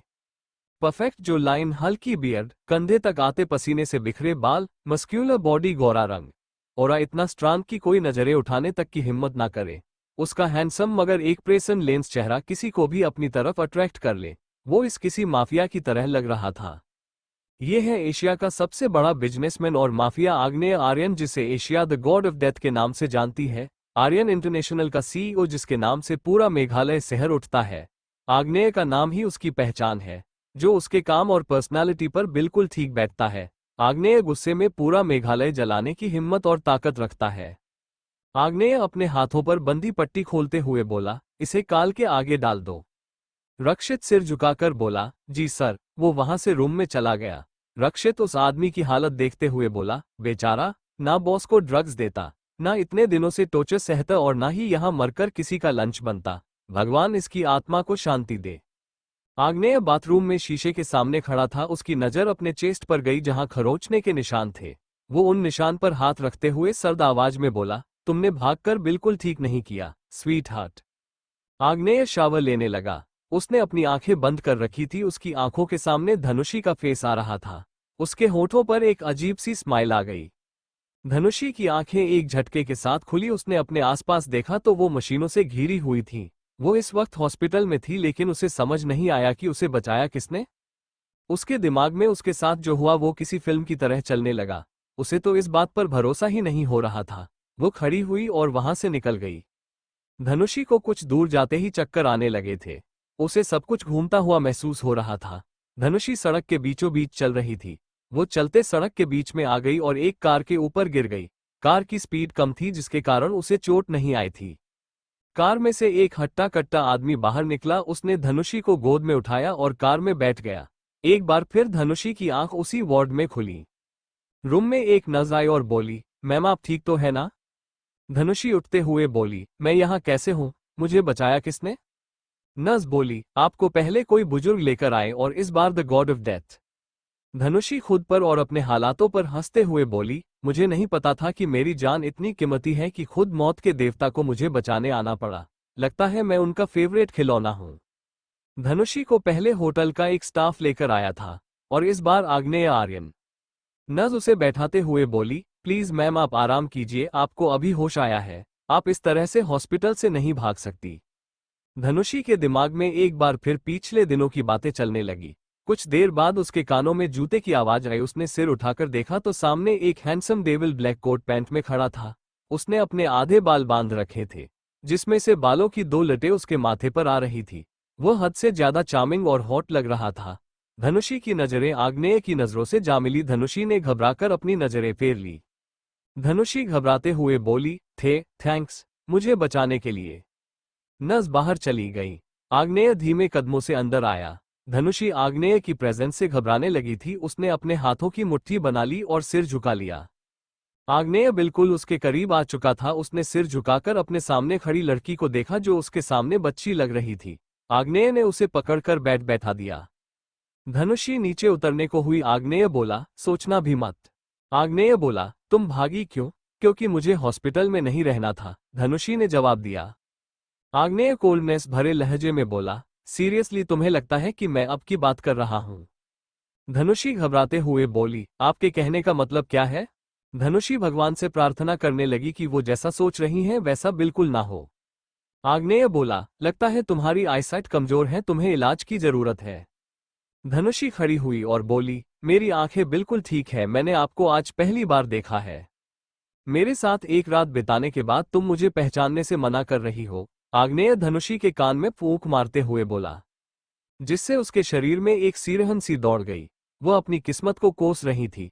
जिस इंसान से वो भाग रही थी, जिसे भूलने की कोशिश कर रही थी, वो उसके सामने खड़ा है। धनुषी को उसकी पर्सनैलिटी किसी विलन से कम नहीं लग रही थी, लेकिन अफसोस इस विलन से उसे बचाने कोई हीरो नहीं आने वाला। धनुषी को लग रहा था कि वो उसे यहाँ सजा देने आया है, इसलिए उसने उसे धक्का दिया और भागने लगी। उसने 2 कदम ही आगे बढ़ाए थे कि उसकी कमर आग्नेय की गिरफ्त में थी। जब मन चाहा पास आ गई, जब मन चाहा दूर जा रही हो। नो स्वीटहार्ट, तुम मेरी लाइफ में अपनी मर्जी से आई थी, लेकिन जाओगी मेरी मर्जी से। आग्नेय उसके कान में सर्द आवाज में बोला। उसके होठों पर एक डेविलिश स्माइल थी। धनुषी को डर लग रहा था। आग्नेय की बातें उसके अंदर डर पैदा कर रही थी। उसकी एक आंख से आंसू बहकर आग्नेय के हाथ पर गिर गया। आग्नेय ने उसे छोड़ा और उसके आंसू पोंछते हुए बोला, मैंने कहा था ना, एल हेट टीयर्स। धनुषी डर का सूखा घूंट गले से नीचे उतारते हुए बोली, मतलब रात को आप आए थे? आग्नेय उसकी आंखों में देखते हुए बोला, तो तुम मेरी जगह किसे एक्सपेक्ट कर रही थी, बेबी डॉल? धनुषी अपने कदम पीछे लेने लगी। उसे लग रहा था कि आग्नेय कोई साइको है। आग्नेय बोला, जितना भागना है भाग लो, जहां जाओगी मुझे ही पाओगी। धनुषी डर से कांप रही थी। वो खुद से बोली, ये कहां आकर फंस गई मैं? हमेशा मेरे साथ ही ऐसा क्यों होता है? मुझे प्रॉब्लम्स से प्यार है या प्रॉब्लम्स को मुझसे? आग्नेय वहां से जाते हुए बोला, जितना भागने का शौक है भाग लो, लेकिन जिस दिन मेरा तुम्हें पकड़ने का शौक खत्म हो गया ना, उस दिन तुम भागने लायक नहीं रहोगी। आग्नेय वहां से चला गया। उसके जाने के बाद उसने एक राहत की सांस ली। वो रात होते ही फिर से हॉस्पिटल से निकल गई। वो बिंद्रा हाउस गई जहां पार्टी चल रही थी। धनुषी को विश्वास नहीं हो रहा था, उसकी मां पैसे उड़ा रही थी। नेहा और अमित एक दूसरे को सबके सामने किस कर रहे थे। अमित के पेरेंट्स और बहुत सारे लोग आए हुए थे। अमित की मां मोहिनी से बोली, क्या प्लान था आपका? मतलब मजा आ गया और उस बेचारी धनुषी हमेशा की तरह फंस गई। मुझे कभी कभी तो उसके भोलेपन पर तरस आता है। मोहिनी जी हंसते हुए बोली, मैंने कुछ गलत नहीं किया। मुझे सबसे ज्यादा प्यारा पैसा है, जिसके लिए मैं कुछ भी कर सकती हूँ। मैं तो उसके लिए खुश हूँ। मुझे लगता है अब तक तो वो दुबई पहुंच चुकी होगी। धनुषी को अपने कानों पर भरोसा नहीं हो रहा था। ये सब उसकी मां का किया धरा था। इतने सालों से जो वो टॉर्चर झेलती आई है, वो सब इसी औरत ने किया था। धनुषी धीमे कदमों से आगे आए और रोते हुए बोली, मॉम। मोहिनी जी पीछे मुड़ी और बोली, धनुषी तुम यहाँ? मोहिनी को विश्वास नहीं हो रहा था कि वो बचकर कैसे आए। धनुषी ऊपर भाग रही थी तब मोहिनी ने उस आदमी के साथ डील फिक्स कर ली थी। उसने धनुषी के बदले मोहिनी को 100 करोड़ रुपए दिए थे। पैसे मिलते ही वो वहां से निकल गई, इसलिए उन्हें नहीं पता कि आगे क्या हुआ था। मोहिनी झूठी फिक्र करते हुए बोली, बेटा तुम ठीक तो हो ना? तुम कहाँ गायब हो गई थी? होटल से हमने तुम्हें कितना ढूंढा। धनुषी भरे गले से बोली, आपने ऐसा क्यों किया मॉम? आपने कुछ पैसों के लिए अपनी बेटी को बेच डाला। मोहिनी को जब एहसास हुआ कि धनुषी ने सब कुछ सुन लिया है तो वह गिरगिट की तरह अपना रंग बदलते हुए बोली, हाँ बेच दिया तो क्या हुआ? मुझे सिर्फ पैसों से प्यार है और किसी से नहीं, तुमसे तो बिल्कुल नहीं। नेहा धनुषी को पास आई और बोली, क्या हुआ? सुनकर सदमा लगा तुझे? पता तो एक नंबर की इमोशनल फूल है, तुझे कोई भी 2 मीठी बात बोलकर बेवकूफ बना सकता है। अमित आया और बोला, तुझे क्या लगा मैं तुमसे प्यार करता हूं? तुम्हें ऐसा लगा भी कैसे? तुम्हारे अंदर हमारे जैसे लोगों में बैठने उठने की एक भी क्वालिटी नहीं है। मोहिनी बोली, अब आ ही गई है तो मेरी एक डील ही क्रैक कराने में हेल्प कर दे जो सिर्फ तू ही कर सकती है। तुझे पता है आजकल मार्केट में तेरी बहुत डिमांड है। धनुषी जो अब तक आंसू बहाते हुए सबकी बातें सुन रही थी, उसने अपने आंसू पोंछे और बोली, मुझे विश्वास नहीं होता कि आप मेरी माँ है। मुझे खुद से घिन आने लगी है कि मैं इस परिवार का हिस्सा हूँ। धनुषी ने अमित की तरफ देखा और बोली, तुमने मेरे इमोशन के साथ खेला है ना? तुमने ही नहीं, यहाँ खड़े सभी ने खेला है। मैं तुम सबको कभी माफ नहीं करूंगी। अमित उसका मजाक बनाते हुए बोला, तुम्हारी माफी चाहिए किसको? धनुषी वहां से निकल गई। बाहर बारिश हो रही थी और धनुषी बेसुध सी सड़क पर चल रही थी। उसे तो अभी भी यकीन नहीं हो रहा था कि उसकी खुद की माँ ने उसका सौदा कर दिया, वो भी बस पैसों के लिए। आखिर कोई माँ इतना कैसे गिर सकती है? उसका फियोसे जो उससे ये कहते नहीं थकता था कि वो सिर्फ उससे प्यार करता है और हमेशा करता रहेगा, उसी ने उसे एक डील के चलते बेच दिया। उसकी बड़ी बहन जिससे वो अपनी हर बात शेयर करती थी, उसने उसके होने वाले पति को छीन लिया और ना जाने कितने बार उसे हवसी दरिंदों के बीच भेजा। धनुषी के पैर भी अब उसका साथ छोड़ने लगे थे। वो चलते चलते गिर गई। आखिरकार उसके इमोशन फूट पड़े। वो जोर से चीखी और रोने लगी। बारिश की ठंडी बूंदें उसके ऊपर गिर रही थी, लेकिन वो भी उसे जलती हुई महसूस हो रही थी। उसे अपनी किस्मत पर तरस आ रहा था। उसका मन किया कि वो मर जाए, लेकिन उसमें तो इस वक्त उठने तक की हिम्मत नहीं बची थी। अचानक उसके ऊपर बारिश गिरना बंद हो गई। धनुषी ने सिर उठाकर देखा तो सामने आग्नेय खड़ा था, जिसका एक हाथ पेंट की पॉकेट में था और दूसरे में छाता था। धनुषी ने अपने आंसू पोंछे और खड़ी होने की कोशिश की, लेकिन अचानक गिरने की वजह से उसके घुटने पर चोट लग चुकी थी। आग्नेय ने उसे गोद में उठाया और बोला, तुम्हारा भागने का खेल फिर से शुरू हो गया। धनुषी ने कोई जवाब नहीं दिया। आग्नेय उसे कार में लेकर गया। कुछ देर बाद उसकी कार आर्यन मैंशन के सामने आकर रुकी। आग्नेय धनुषी को अंदर लेकर गया। रक्षित अपने बॉस को देखते हुए बोला, ये कब से लड़कियों के लिए इतने दिलदार हो गए? क्या कुछ ऐसा है क्या जो मुझे नहीं पता? आग्नेय धनुषी को रूम में छोड़कर बाहर आ गया। सब सर्वेंट रूम की तरफ देख रहे थे। आग्नेय के आते ही सब अपने काम में लग गए। आग्नेय स्टडी में गया और सिगरेट पीते हुए काम करने लगा। रक्षित अंदर आया। आग्नेय बोला, मैं उनसे कब मिल सकता हूँ? रक्षित एक पेपर देते हुए बोला, मैं उनसे मिलने की परमिशन ले आया। आप 15 दिन बाद उनसे मिल सकते हैं। आग्नेय सिगरेट एस्ट्रे में डालते हुए बोला, और कोई अपडेट? रक्षित एक और फाइल बढ़ाते हुए बोला, खबर मिली है कि 1 हफ्ते बाद होने वाली पार्टी में आपके सभी राइवल्स आने वाले हैं और खबर मिली है कि आनंद कपूर कोई बड़ा खेल खेलने वाला है। आग्नेय अपने बालों को पीछे करते हुए बोला, औक और कुछ? रक्षित बोला, बस औक, वो आप पर अटैक भी कर सकता है। आग्नेय खड़ा हुआ और बोला, रोज साजिशें होती हैं, एक और हो जाएगी तो क्या? धनुषी अपना चेहरा घुटनों में छुपाकर रोने लगी। उसे समझ नहीं आ रहा था कि वो करे तो क्या करे। उसके मन में तो एक बार आया कि बालकनी से कूदकर अपनी जान दे दे, लेकिन उसे अपनी बुरी किस्मत पर इतना यकीन था कि उसे पता था वो यहाँ से कूदकर भी कैसे ना कैसे बच ही जाएगी। धनुषी हमेशा की तरह आज भी रोते रोते सो गई। आधी रात को आग्नेय रूम में आया तो उसने देखा कि धनुषी का चेहरा आंसुओं से भरा हुआ है। आंसू सूख चुके हैं, उसके होठों पर पपड़ी जम गई। आग्नेय ने उसके कपड़े चेंज किए और उसके चेहरे को निहारने लगा। आधी रात को आग्नेय रूम में आया तो उसने देखा कि धनुषी का चेहरा आंसुओं से भरा हुआ है। आंसू सूख चुके हैं, उसके होठों पर पपड़ी जम गई। आग्नेय ने उसके कपड़े चेंज किए, चोट पर दवाई लगाई और उसके चेहरे को निहारने लगा। धनुषी का फेस सोते हुए एक मासूम बच्चे की तरह लग रहा था। आग्नेय का मन किया कि वो उसे किस कर ले, लेकिन उसने खुद को रोक लिया। वह बोला, your beauty is like that of a lotus which has captured the आगे एरियन। ऊपर वाले ने तुम्हें बड़ी फुर्सत से तराश कर बनाया है सिर्फ मेरे लिए। तुम जितना चाहे मुझसे भाग लो, लेकिन आज से जहां जाओगी मुझे पाओगी। अब से तुम पर मेरी नजरें 24 घंटे रहेंगी। स्वीट हार्ट, मुझे पता है तुम बहुत जिद्दी हो, लेकिन मैं तुमसे ज्यादा जिद्दी हो। आग्नेय धनुषी के बगल में आकर सो गया। धनुषी को अपने ऊपर कुछ भारी फील होने लगा। उसने अपनी आंखें खोली तो वो आग्नेय का हाथ था। उसने अपने साइड में देखा और चीखते हुए उठी। उठने के चक्कर में उसने आग्नेय का हाथ जोर से फेंक दिया। आग्नेय जल्दी से उठा। इस बीच की हड़बड़ी में उसका पैर कंबल में उलझा और वो मुंह के बल नीचे गिरने लगी। आग्नेय उसे पकड़ने के लिए आगे बढ़ा और खुद भी उसके साथ गिर गया। धनुषी पीठ के बल गिरी हुई थी। उसने एक हाथ से आग्नेय की कॉलर पकड़ रखी थी और दूसरे हाथ से कंबल। आग्नेय धनुषी के ऊपर था, उसका एक हाथ धनुषी की कमर पर था और दूसरा धनुषी ने आग्नेय का दूसरा हाथ जैसे ही फिल किया वो एक बार फिर जोर से चीख पड़ी। उसने आग्नेय को धक्का दे दिया जिससे वो जाकर दूसरी साइड गिर गया। पहले तो आग्नेय को कुछ समझ नहीं आया कि ये सुबह सुबह हुआ क्या, लेकिन जैसे ही उसे समझ आया उसके होंठों पर शरारत भरी मुस्कान आ गई।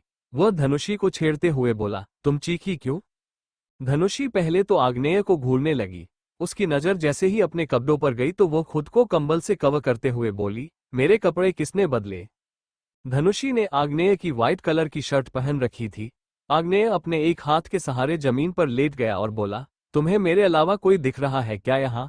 वैसे भी मैं तुम्हें पहले ही देख चुका हूं तो शर्म किस बात की? धनुषी ने एक पिलो उठाया और आग्नेय को मारते हुए बोली, यूं गंदे आदमी, तुम्हारे अंदर जरा सी भी शर्म हया है या सारी बेच खाई? ये जब से मिली हूं तब से लगा रखा है कि मैंने तुम्हारे साथ रात बिताई। रात तो तुमने भी मेरे साथ बिताई थी ना, जब मैं चुप हूं तो तुम भी चुप रहो ना। आग्नेय उसका ये रूप पहली बार देखा था, वरना तो वो जब से मिला था तब से वो हमेशा रोते हुए ही दिखती थी। आग्नेय लेटे लेटे ही बड़े आराम से धनुषी से बच रहा था, जिससे धनुषी और ज्यादा फ्रस्ट्रेटेड हो गई थी। धनुषी उठी और बाथरूम में जाते हुए बोली, मैं आज के बाद तुम्हारी शक्ल नहीं देखना चाहती, निकल जाओ यहां से। आग्नेय खड़ा हुआ और बोला, ओह हेलो, ये मेरा घर है, मेरा रूम है, मैं क्यों जाऊं? धनुषी को एहसास हुआ कि वो उसके घर में थी, लेकिन वह हार नहीं मानने वाली थी, इसलिए उसने बाथरूम का दरवाजा बंद कर लिया जैसे कुछ सुना ही ना। डोर बंद होते ही आग्नेय का फेस हमेशा की तरह कोल्डनेस से भर गया। बाहर रक्षित और सारे सर्वेंट आग्नेय के रूप की तरफ देख रहे थे। आग्नेय का रूम साउंड प्रूफ था, लेकिन फिर भी धनुषी के चीखने की आवाज बाहर सबको सुनाई दे गई थी। रक्षित बोला, कहीं बॉस की तबीयत तो खराब नहीं हो गई जिससे ये ऐसी बहकी बहकी हरकतें कर रहे हैं? मैं आज इनसे बात करके देखता हूँ। धनुषी जब नहाकर बाहर आए तो उसके लिए कपड़े बेड पर रखे थे, वो पहनकर नीचे आई और जाने लगी। आग्नेय उसे रोकते हुए बोला, मेरे घर से मेरी बिना इजाजत के कोई नहीं जा सकता। धनुषी आग्नेय की तरफ मुड़ी और बोली, तो आप चाहते क्या है? आग्नेय धनुषी को गौर से देखने लगा। कल जो लड़की उसे पकड़ने भर से रो रही थी, जो उसे देखते ही घबरा गई थी, वो आज सुबह होते ही कैसे बदल गई? धनुषी बदल गई। सच में, कोई भी लड़की बदल जाए जब उसे पता चले कि उसकी माँ ने उसका सौदा किया है। धनुषी वहां से निकल गई। आग्नेय को नई वाली धनुषी कुछ ज्यादा ही इंटरेस्टिंग लग रही थी। धनुषी वहां से सीधा स्टेशन चली गई। स्टेशन पर एक ट्रेन आकर रुकी जिससे से एक लड़की निकली। गेहुआ रंग, कली हेयर, काली आंखें। उस लड़की ने जींस टॉप पहन रखी थी। धनुषी को देखते ही वो उसके पास आई और उसके गले लगते हुए बोली, मैंने तुम्हें बहुत मिस किया। धनुषी उससे अलग हुई और बोली, कैसी रही तेरे कजन की शादी? इशिका मुंह बनाते हुए बोली, पूछ मत, मेरा मन किया कि वापस आ जाऊं लेकिन पापा की वजह से रुकना पड़ा। इशिका की नजर धनुषी की चोट पर गई। वो बोली, तुझे ये चोट कैसे लगी? धनुषी एक बड़ी सी स्माइल के साथ बोली, बहुत लंबी कहानी है, कभी फुर्सत में सुनाऊंगी। इशिका उसे अपने साथ ले जाते हुए बोली, मेरे पास बहुत वक्त है, चल अभी सुना। इशिका और धनुषी उसके अपार्टमेंट में थे। इशिका जोर से चीखते हुए खड़ी हुई, क्या? उस घोंचू की हिम्मत कैसे हुई तेरे साथ ऐसा करने की? मैं तुझे कब से वार्न कर रही थी, लेकिन तुझे तो मेरी बात माननी नहीं है। और तेरी वो गिरगिट माँ मुझे तो पहले दिन से ही अच्छी नहीं लगती थी। अरे वो तो माँ के नाम पर कलंक निकली, और वो तेरी नागिन बहन साली कुती। अरे डायन भी साथ घर छोड़कर शिकार करती, लेकिन वो दोनों माँ बेटी तो डायन से भी गई गुजरी निकली। और वो तेरा बुढ़ा बाप शरीर में जाऊं है नहीं, जो थप्पड़ में गिर जाए। उसकी इतनी हिम्मत कि उसने तुझ पर हाथ उठाया। मन तो कर रहा उन सबके बाल पकड़कर उन्हें गोल गोल फिराकर कचरे के डब्बे में डाल दूं। इशिका ने एक बार में ही अपनी भड़ास धनुषी के पूरे खानदान पर निकाल दी। धनुषी अपने हथेली पर थूड़ी टिकाए उसे देख रही थी। इशिका जब शांत होकर बैठ गई तो धनुषी बोली, हो गया तुम्हारा? इशिका ने सिर हिला दिया। धनुषी ने उसे पानी का गिलास दिया। इशिका एक सांस में सारा पानी पी गई और बोली, अच्छा अब ये बता, वो लकी मैन कौन है जिसके साथ तूने रात बिताए? धनुषी अपने कंधे उचकाते हुए बोली, मुझे नहीं पता, मैंने अभी तक उससे उसका नाम नहीं पूछा। इशिका हैरानी से बोली, तेरे कहने का मतलब क्या है? तू उसके साथ उसकी बाहों में उसके घर उसके बेडरूम तक गई, उसके साथ पूरी रात रही और तुझे उसका नाम तक नहीं पता? धनुषी ने मासूमियत से सिर हिला दिया। इशिका उसे देखते हुए बोली, वैसे भी तुझसे यही उम्मीद थी, चल अब उसका हुलिया बता। धनुषी आग्नेय को याद करते हुए बोली, काली गहरी सुंदर आंखें हैं, कंधे तक आते लंबे बाल, हल्की बियर्ड, परफेक्ट मस्क्यूलर बॉडी, दिखने में हैंडसम है, उसका ऑरा बहुत पावरफुल है। इशिका उसे एक फोटो दिखाते हुए बोली, क्या ये वही है? धनुषी एक नए नजर देखते ही बोली, यही तो है। इशिका एक बार फिर से खड़ी होकर चीखी। उसकी आंखें तो मानो बाहर आने को तैयार थी। वो बोली, तू जानती भी है ये कौन है? ये आग्नेय आर्यन है, द गॉड ऑफ डेथ। पूरा मेघालय डरता है इससे। बड़े बड़े नेता तो इसके आगे घुटने टेक देते हैं। इसे लड़कियों में रति भर भी इंटरेस्ट नहीं, और तू बोल रही है तूने जिसके साथ रात बिताई वो ये है। धनुषी खड़ी हुई और बोली, तुझे मानना है तो मान, वरना मत मान। इशिका फर्श पर बैठ गई और रोने का ड्रामा करते हुए बोली, तूने तो लाखों लड़कियों का दिल तोड़ दिया, अब उन सबका क्या होगा? धनुषी अपनी कमर पर हाथ रखते हुए बोली, उनका तो पता नहीं, लेकिन अगर तूने अपना ये ड्रामा बंद नहीं किया तो तेरा क्या होगा ये मुझे अच्छे से पता है। इशिका खड़ी हो गई और बोली, कल से कॉलेज शुरू हो रहे हैं, तुझे पता है ना? धनुषी अंगड़ाई लेते हुए बोली, हाँ पता है। इशिका ने अपना सामान उठाया और बोली, ठीक है तो आज बीच पार्टी पर चलेंगे, शाम को तैयार रहना। रात को इशिका और धनुषी बीच ड्रेस में वहां के लिए निकल गई। धनुषी के हाथ में जूस का गिलास था और इशिका के हाथ में टेकील का। वहां सब लोग झूम रहे थे। रंग में भंग डालते हुए वहां बज रहा म्यूजिक बंद हो गया। सब लोग डीजे को घूरने लगे। डीजे ने अपने हाथ खड़े कर दिए और बोला, सॉरी गाइस, लाइट नहीं। अचानक वहां सब उदास हो गए, लेकिन जल्दी ही खुश भी हो गए, क्योंकि भीड़ में कोई गाना गाने लगा था जिस पर सब फिर से डांस करने लगे। हे सुरुरु are you Suroor are you सुरु आर यू सुरु आर यू सुरु आर यू सुरु आर यू सुरु सुरु आर यू। कुछ रूप उसका महका, कुछ मैं भी बहका बहका मस्ती में दिल, ये गाने लगा सुरु आर यू। इशिका पर हल्का नशा चढ़ चुका था। वो बोला, भैंसा गा रहा है, मैंने ही उसे बुलाया था। कुछ रूप उसका महका, कुछ मैं भी बहका बहका मस्ती में दिल, ये गाने लगा सुरु आर यू। एक जोड़ी नजरें धनुषी पर थी, वो उसके चेहरे पर घूम रही थी। उस पे मेरी नजर है, वो मुझसे बेखबर है, उस पे मेरी नजर है, वो मुझसे बेखबर है, मुझे प्यार उस पे आने लगा हाय। कुछ रूप उसका महका, कुछ मैं भी बहका बहका मस्ती में दिल, ये गाने लगा सुरु आर यू। उस पे मेरी नजर है, वो मुझसे बेखबर है, उस पे मेरी नजर है, वो मुझसे बेखबर है, मुझे प्यार उस पे आने लगा हाय। कुछ रूप उसका महका, कुछ मैं भी बहका बहका मस्ती में दिल, ये गाने लगा सुरु आर यू। इशिका बीच में आए और हाथ फैलाकर चिल्लाने लगी, हे। धनुषी ने उसका मुंह बंद कर एक कोने में ले गई। पहले ना थी इतनी बेकरार जिंदगी, ना जाने क्यों ऐसा लगा है, कभी कभी तन्हाई रात में वो मेरे पास में, उसका एहसास मेरे दिल में जागने लगा। पूछो ना हाल है क्या झूमे दिल आज मेरा, कहीं मेरा होश खो ना जाए। धनुषी बोली, तो यहू रुक, मैं नींबू पानी लेकर आती हूँ। धनुषी उसके लिए नींबू पानी लाने चली गई। इशिका खड़ी होने की कोशिश करने लगी, लेकिन वो खड़ी ही नहीं हो पा रही थी। उसने अपने पास गुजर रहे लड़के का हाथ पकड़ा और उसे पकड़कर खड़ी हो गई। कुछ रूप उसका महका, कुछ मैं भी बहका बहका मस्ती में दिल, ये गाने लगा सुरु आर यू। इशिका उस लड़के के फेस पर एक उंगली रखते हुए बोली, ऐ सीधे खड़े रहो ना, तुम्हारी वजह से मैं गिरी ना तो ठीक नहीं रहेगा। सुरु आर यू सुरु आर यू सुरु आर यू सुरु आर यू सुरु आर यू सुरु आर यू सुरु आर यू सुरु आर यू। वो लड़का बोला, जब संभाली नहीं जाती तो पिछली क्यों हो, बेवड़ी कहीं की। उसकी नजर कुछ काम ऐसा कर गई, ना जाने कब मेरे दिल में वो उतर गई। अब तक अनजान था मैं, जाना है आज ये दिल के अरमान उसे पाने को मचल गए। किसी ने धनुषी का हाथ पकड़ा और उसे गोल गोल घुमाकर छोड़ दिया। धनुषी गिरने को हुई, लेकिन किसी ने उसे पीछे से संभाल लिया और उसके साथ कुछ देर डांस करके वहां से गायब हो गया। दिल ने उसे जान लिया, मैंने पहचान लिया, कोई उसे आज ये बताए। कुछ रूप उसका महका, कुछ मैं भी बहका बहका मस्ती में दिल, ये गाने लगा सुरु आर यू। उस पे मेरी नजर है, वो मुझसे बेखबर है, उस पे मेरी नजर है, वो मुझसे बेखबर है, मुझे प्यार उस पे आने लगा हाय। धनुषी नींबू पानी लेकर जब इशिका के पास गई तो वो बेहोश पड़ी हुई थी। धनुषी ने वो नींबू पानी खुद पीते हुए बोली, फिर से हो गई टली। कुछ रूप उसका महका, कुछ मैं भी बहका बहका मस्ती में दिल, ये गाने लगा सुरु आर यू।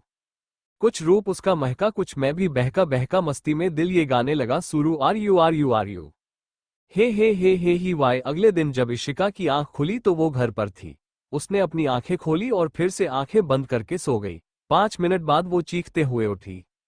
धनुषी जो उसके बगल में सो रही थी, उसने उसके मुंह पर पिलो फेंक कर मारा और बोली, क्यों चिल्ला रही है, सुबह सुबह सोने देना। इशिका रोते हुए बोली, मेरी पहली किस मैंने नशे में न जाने किसको दे दी। ओह, धनुषी ने नींद में कहा, लेकिन जब ये बात उसे समझ आई तो चीखते हुए उठी। Oh no.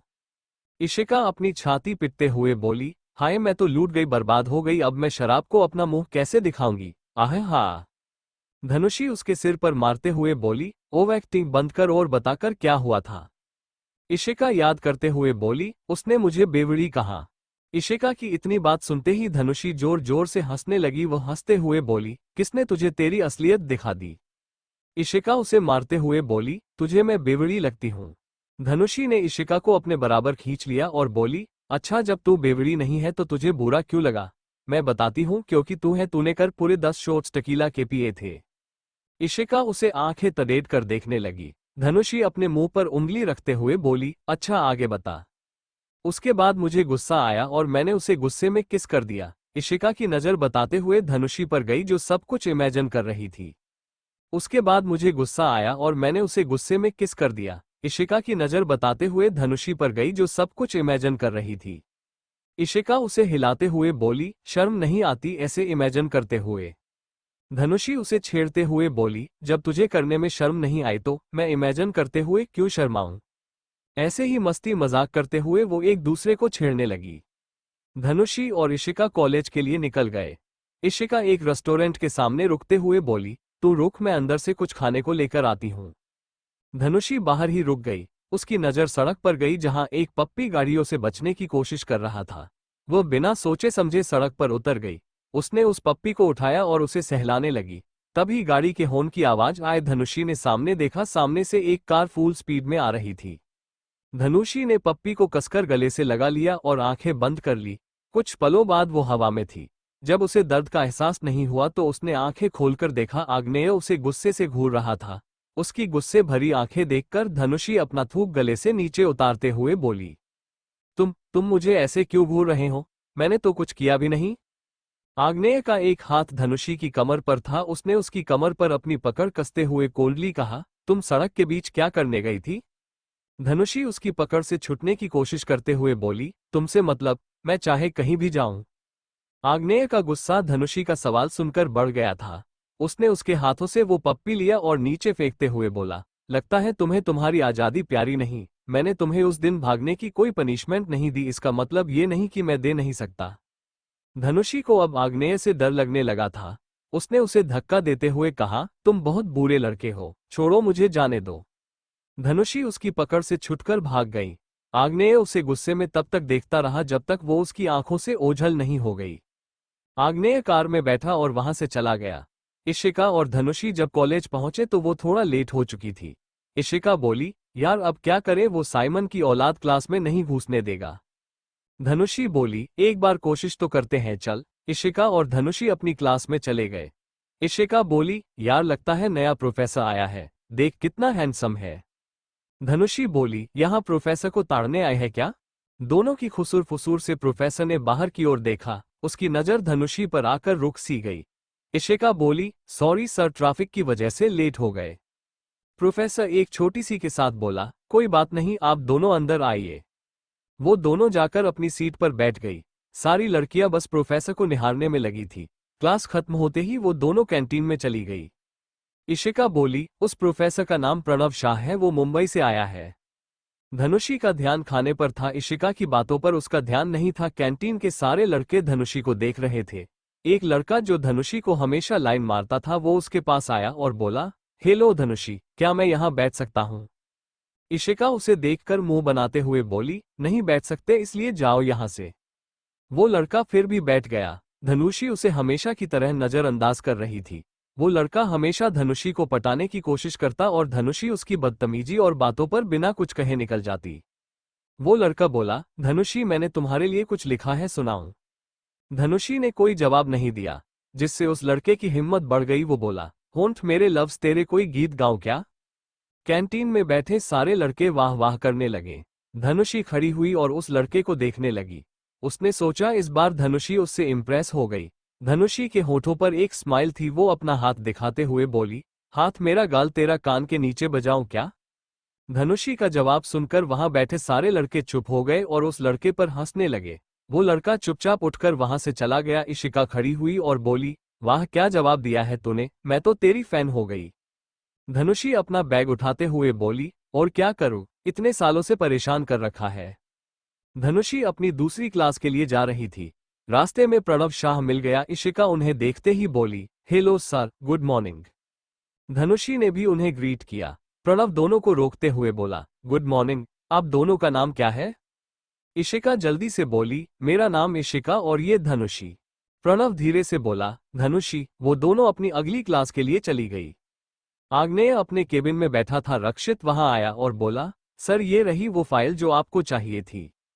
आग्नेय ने फाइल ली। रक्षित हिचकिचाते हुए बोला, सर आपसे एक बात पूछूं?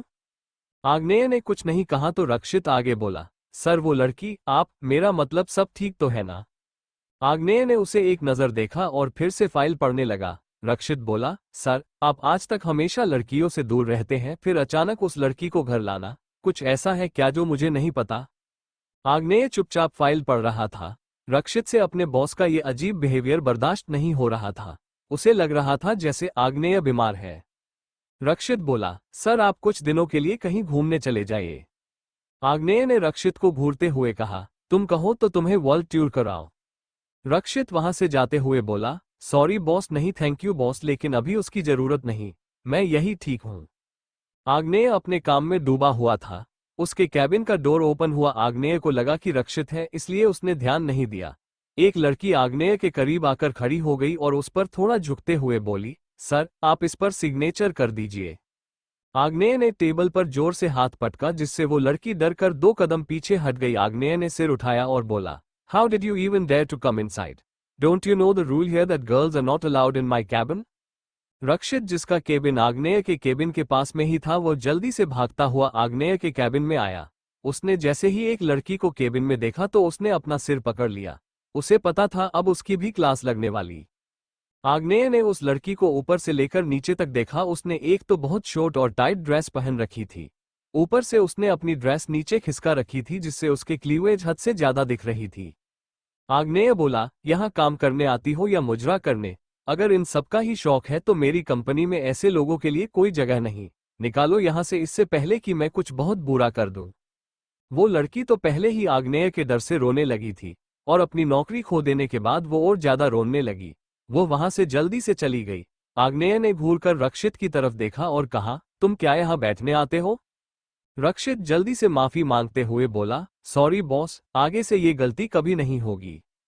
रक्षित नीचे गया और सभी एम्प्लॉय को इकट्ठा करके बोला, आप लोगों को अपनी नौकरी और जान प्यारी नहीं, या मुझसे कोई दुश्मनी निकाल रहे हो?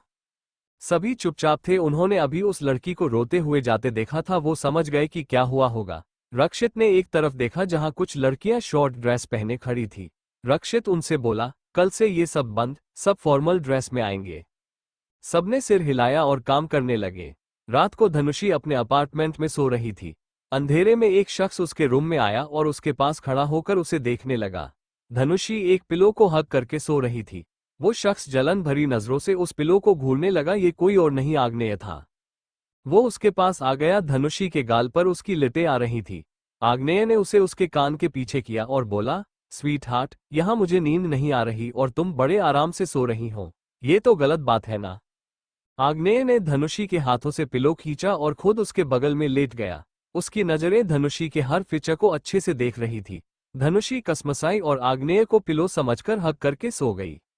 धनुषी की जब सुबह आंख खुली तो उसकी नजर आग्नेय पर गई। उसे लगा वो कोई सपना देख रही है, इसलिए वो आंखें बंद करते हुए बोली, ये सुबह सुबह कौन सा मनहूस सपना आ रहा है? आग्नेय अपनी आंखें छोटी कर उसे घूरने लगा। धनुषी ने फिर से आंखें खोली, लेकिन उसके सामने का नजारा बिल्कुल नहीं बदला। वह डर कर बैठ गई और डरते हुए बोली, तुम मेरे अपार्टमेंट में क्या कर रहे हो? आग्नेय लेटे हुए ही बोला, वही जो तुम कर रही थी। धनुषी डर से उठकर जाने लगी, लेकिन आग्नेय ने उसे पकड़कर अपने नीचे दबा लिया और बोला, तुमने मुझे मनहूस कहा, लेकिन तुम्हें यह नहीं पता बेबी डॉल की ये मनहूसियत तुम्हारी पूरी जिंदगी में फैलने वाली है। आग्नेय उसके होठों को देखते हुए बोला, आई वॉन्ट टू किस। धनुषी को अब कन्फर्म हो गया था कि आग्नेय एक साइको है और वो अब उसका पीछा नहीं छोड़ने वाला। धनुषी उसकी पकड़ से आजाद होने की पूरी कोशिश कर रही थी। आग्नेय अजीब सी टोन में बोला, अगर कोई चीज मुझे मांगने से नहीं मिलती तो मैं उसे छीन लेता हूं। आग्नेय ने धनुषी के दोनों हाथ ऊपर कर एक हाथ से पकड़ लिया, दूसरे हाथ से उसकी कमर पकड़कर अच्छे अपनी तरफ खींचा और उसके होठों पर अपने होंठ रख दिए। धनुषी आग्नेय की पकड़ से छूटने के लिए बिन पानी मछली की तरह झटपटा रही थी। आग्नेय उसे बहुत हंग्रीली किस कर रहा था। जब धनुषी की सांसें उखड़ने लगी तो वह उससे दूर हुआ और उसके कान के फुसफुसाते हुए बोली, अगर तुम मुझे किसी लड़के के साथ दिखी तो तुम्हारे लिए अच्छा नहीं होगा। आग्नेय खड़ा हुआ और वहां से चला गया। आग्नेय के जाने के बाद धनुषी खड़ी हुई, उसकी आंखों में पानी था। उसने आग्नेय जिस तरफ गया था उस तरफ पिलो फेंकते हुए चिल्लाई, बी यू बास्टर्ड। धनुषी खड़ी हुई और नहाने चली गई।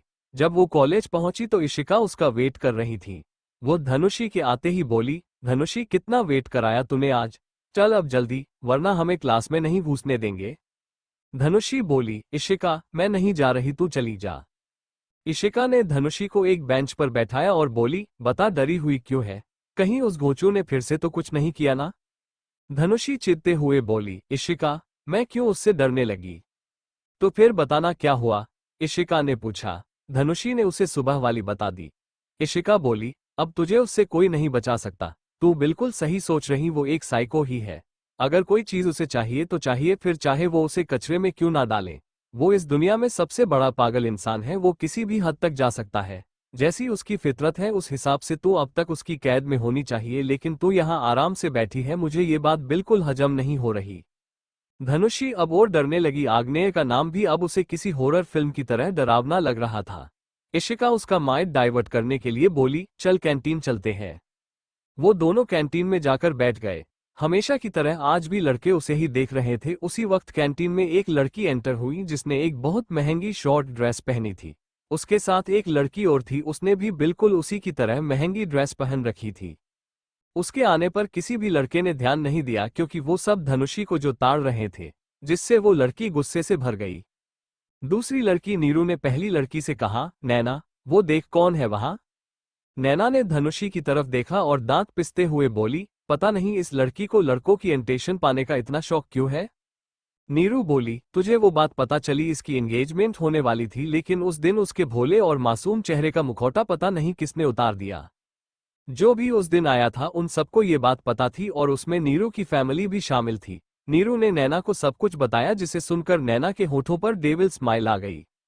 उसने पास की टेबल से कोक उठाई और धनुषी के कपड़ों पर डाल दी। धनुषी, जिसे इस चीज का बिल्कुल भी अंदाजा नहीं था, वो जल्दी से खड़ी होकर अपने कपड़े साफ करने लगी। इशिका नैना पर चिल्लाते हुए बोली, ये क्या हरकत है नैना, तुम्हारा दिमाग खराब हो गया है क्या। नैना अफसोस जताते हुए बोली, ओ तुम्हारे तो कपड़े खराब हो गए, कोई नहीं, वैसे भी तुम्हें तो इन सब की आदत होगी ना, हर रात एक नए बुढ़े के साथ रंगीन जो करती हो। वहां बैठे सब लोग ये तमाशा देख रहे थे। नीरू बोली, अब अगर सबके सामने भी वो सब करोगी तो किसी को हैरानी नहीं होगी, वैसे भी अब तुम्हारे चर्चे आजकल हर ऊंचे खानदान में है। धनुषी, जो अभी अपने अपनों के दिए धोखे से उभरी नहीं थी, उसकी वो सारी कड़वी यादें एक बार फिर उसके दिल में किसी खंजर की तरह वार करने लगी। उसने कसकर अपनी मुट्ठी बंद कर ली। नीरू और नैना लगातार उसे बेइज्जत किए जा रहे थे। धनुषी ने अपने सामने रखी कॉफी उठाई और नैना के कपड़ों पर डाल दी, जिससे सभी लोग हैरान रह गए। क्योंकि वो वहां के सबसे बड़े ट्रस्टी में से एक की बेटी थी, उससे कोई भी नहीं उलझता था, और जो भी उलझा वो अगले दिन कॉलेज में नहीं दिखा।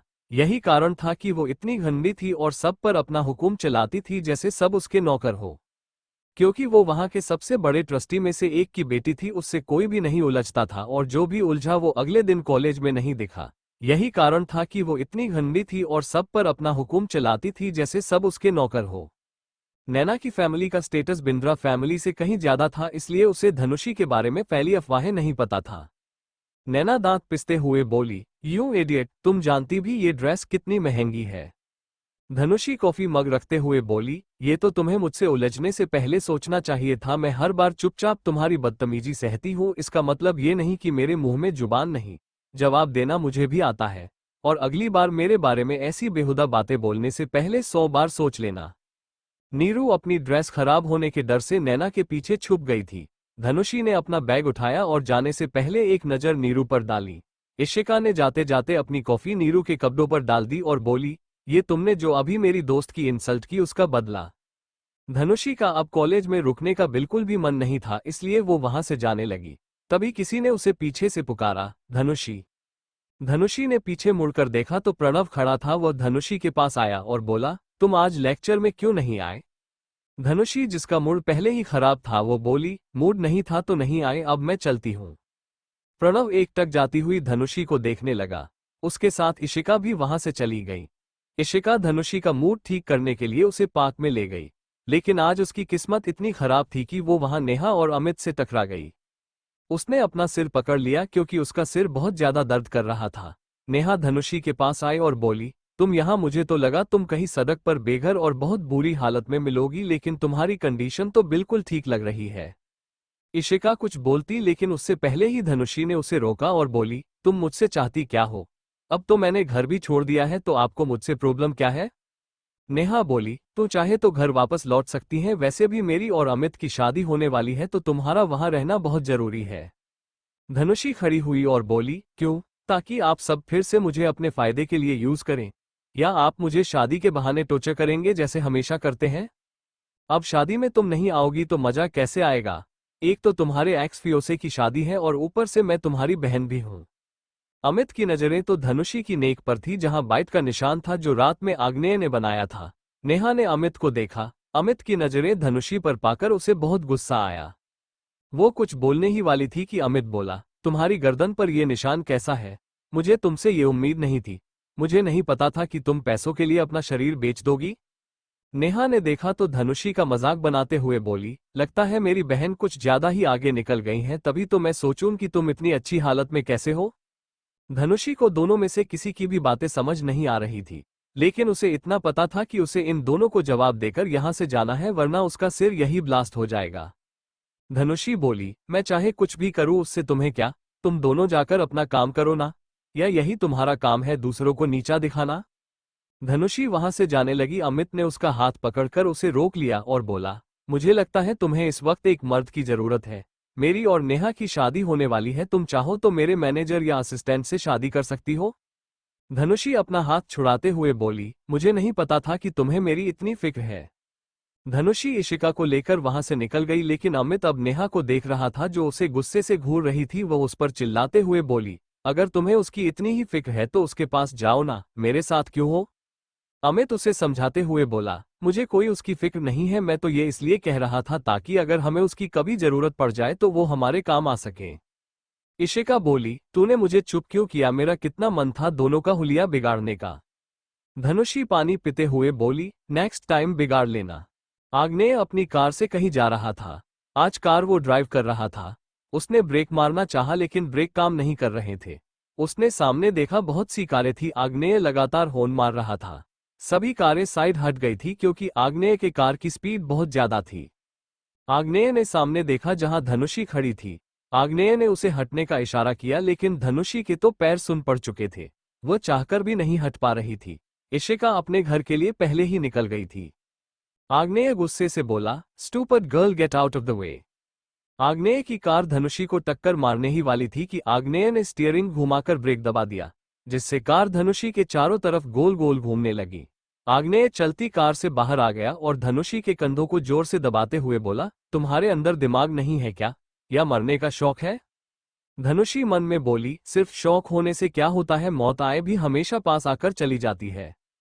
आग्नेय उसे हिलाते हुए बोला, मैं तुमसे बात कर रहा हूं। वैसे तो तुम्हारे पैर भागने के लिए हमेशा तैयार रहते हैं, लेकिन जब भागना रहता है तब क्या ये काम करना बंद कर देते हैं? तुम सड़क के बीचों बीच क्या कर रही थी? धनुषी जो पहले से कांप रही थी, वो आग्नेय को देखकर और जोर से कांपने लगी और डर से अटकते हुए बोली, वो रेड सिग्नल, रोड क्रॉस। रक्षित जो कार लेकर आग्नेय के पीछे ही आ रहा था, उसने कार रोकी और आग्नेय के पास आकर बोला, सर आप ठीक तो है ना? कार रुक चुकी थी क्योंकि उसका पेट्रोल खत्म हो चुका था। आग्नेय धनुषी का हाथ पकड़ते हुए बोला, चलो मेरे साथ। धनुषी के दिमाग में एक ही ख्याल आ रहा था कि कहीं आग्नेय उसे कैद तो नहीं करने वाला। वो जल्दी से मना करते हुए बोली, मैं कहीं नहीं जा रही। आग्नेय ने उसे ऐसे देखा जैसे कह रहा हो, क्या कहा तुमने? एक बार फिर से कहना। आग्नेय का लुक देखकर वो चुपचाप कार में जाकर बैठ गई। आग्नेय उसके पास जाकर बैठ गया। रक्षित ने कार स्टार्ट कर दी। आग्नेय धनुषी को कोल्डली देखते हुए बोला, तुम्हारे पास से मेल परफ्यूम की स्मेल कैसे आ रही है? धनुषी खुद को सूंघने लगी, लेकिन उसे तो कोई स्मेल नहीं आ रही थी। वह धीरे से बोली, कहाँ आ रही है? आग्नेय धनुषी की तरफ झुकते हुए बोला, तो मैं क्या झूठ बोल रहा हूं? धनुषी पीछे होते हुए बोली, कॉलेज जाती हूं, आ गई होगी किसी स्मेल। आग्नेय ने धनुषी की गर्दन के पीछे हाथ डाला और उसे किस करने लगा। रक्षित को यह देखकर इतनी तेज झटका लगा कि उसने कार को अचानक ब्रेक लगा दिया। आग्नेय का किस खराब होने से वो रक्षित को गुस्से से घूरने लगा। रक्षित जल्दी से बोला, सॉरी सर, सामने एक पप्पी आ गया था। आग्नेय गुस्से से ही बोला, अगली बार कार के सामने कोई आए तो कुचल देना, फिर चाहे वो जानवर हो या इंसान। धनुषी को आग्नेय की बात बहुत गुस्सा आ रहा था और उतना ही डर लग रहा था, मतलब कोई इतना क्रूर कैसे हो सकता है। रक्षित ने डर से कार स्टार्ट कर दी। उसने पार्टीशन ऑन कर दिया जिससे वो दोनों अब उसे नहीं दिख रहे थे। आग्नेय धनुषी की तरफ फिर से बढ़ने लगा। धनुषी जल्दी से उठकर एक कोने में दुबक गई।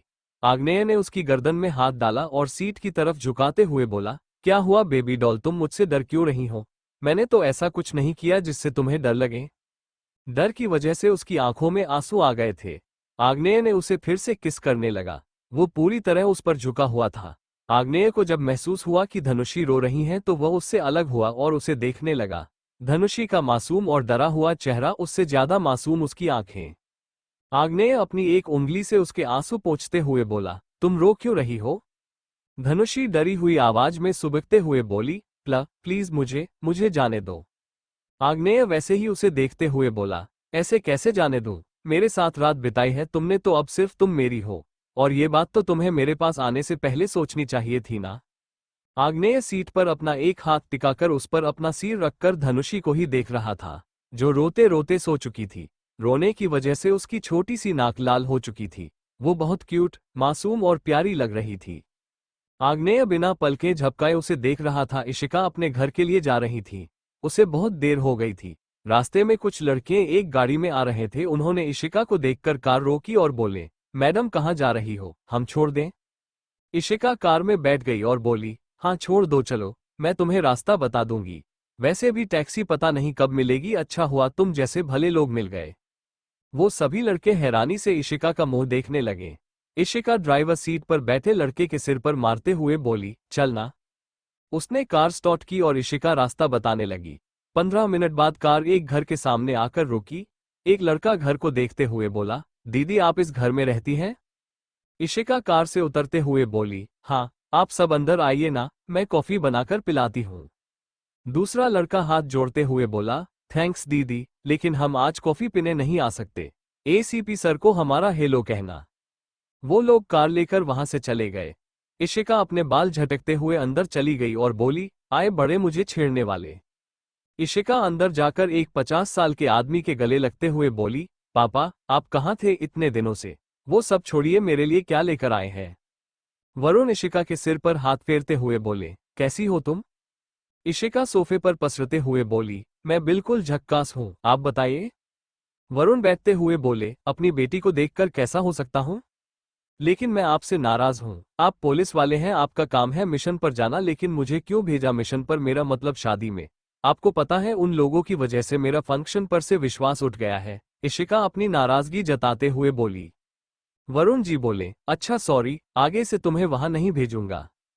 इशिका खुश हो गई और ऊपर जाते हुए बोली, पापा मैं कुछ लोगों का खून करना चाहती हूँ, आप मुझे बचा लेना।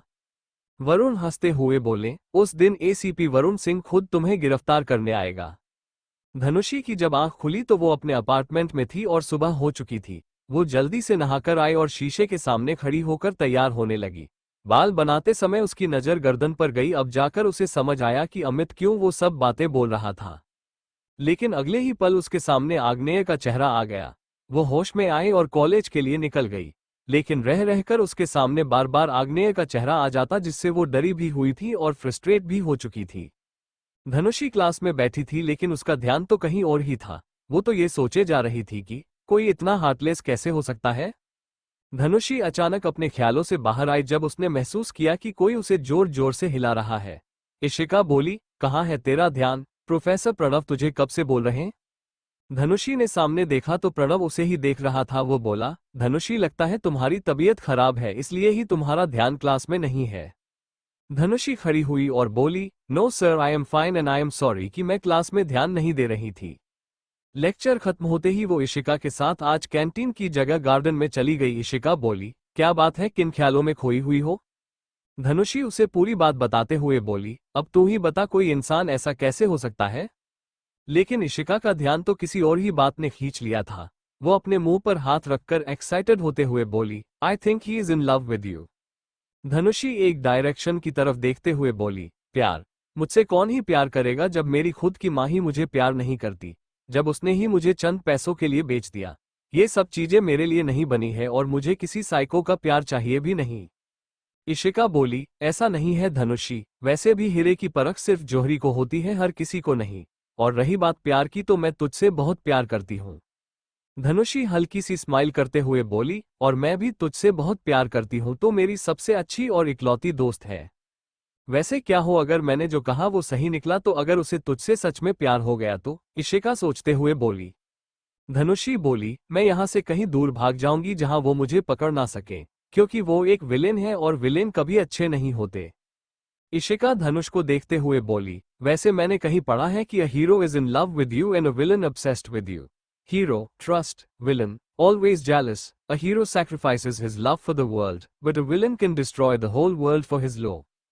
इशिका धनुष को देखते हुए बोली, वैसे मैंने कहीं पढ़ा है कि a hero is in love with you and a villain obsessed with you. Hero, trust, villain, always jealous, hero, sacrifice his love for the world, but a villain destroy the whole world for his love। धनुषी के चेहरे पर डर आ गया था। इशिका धनुषी के कंधे पर हाथ रखते हुए बोली, वो सब छोड़, चल थोड़ी मस्ती करते हैं। वो दोनों गार्डन में टहलने लगी। उनकी नजर नैना और नीरू पर गई जो अपना मेकअप कर रही थी। दोनों की आंखों में चमक आ गई। उन्होंने पास ही बने गड्ढे में से कीचड़ उठाया और एक लड़के पर फेंक दिया। नैना और नीरू जो मेकअप कर रही थी, वो उस लड़के को देखकर हंसने लगी। रवि ने गुस्से में नैना और नीरू को देखा और बोला, तुम्हें तो मैं छोड़ूंगा नहीं नैना। उसने भी कीचड़ उठाया और नैना और नीरू के मुंह पर फेंक दिया। नैना चीखते हुए खड़ी हुई और बोली, यू इडियट, मेरा पूरा मेकअप खराब कर दिया, तुम्हें तो मैं। नैना ने कीचड़ उठाया और रवि की तरफ फेंका। रवि नीचे झुक गया, जिससे कीचड़ उसके पीछे खड़े लड़के पर जा लगा। अब वहां एक युद्ध छिड़ चुका था, सब एक दूसरे पर कीचड़ फेंक रहे थे। धनुषी और इशिका दूर खड़ी हंस रही थी। रवि ने कीचड़ उठाया और नैना के मुंह पर मलने लगा, जिससे कुछ कीचड़ उसके मुंह में चला गया। इशिका ये देखकर बोली, छी, नैना तो पूरे हफ्ते अब अपनी शक्ल नहीं दिखाने वाली। धनुषी कीचड़ उठाते हुए बोली, चलो बहती गंगा में हम भी हाथ धो लेते हैं।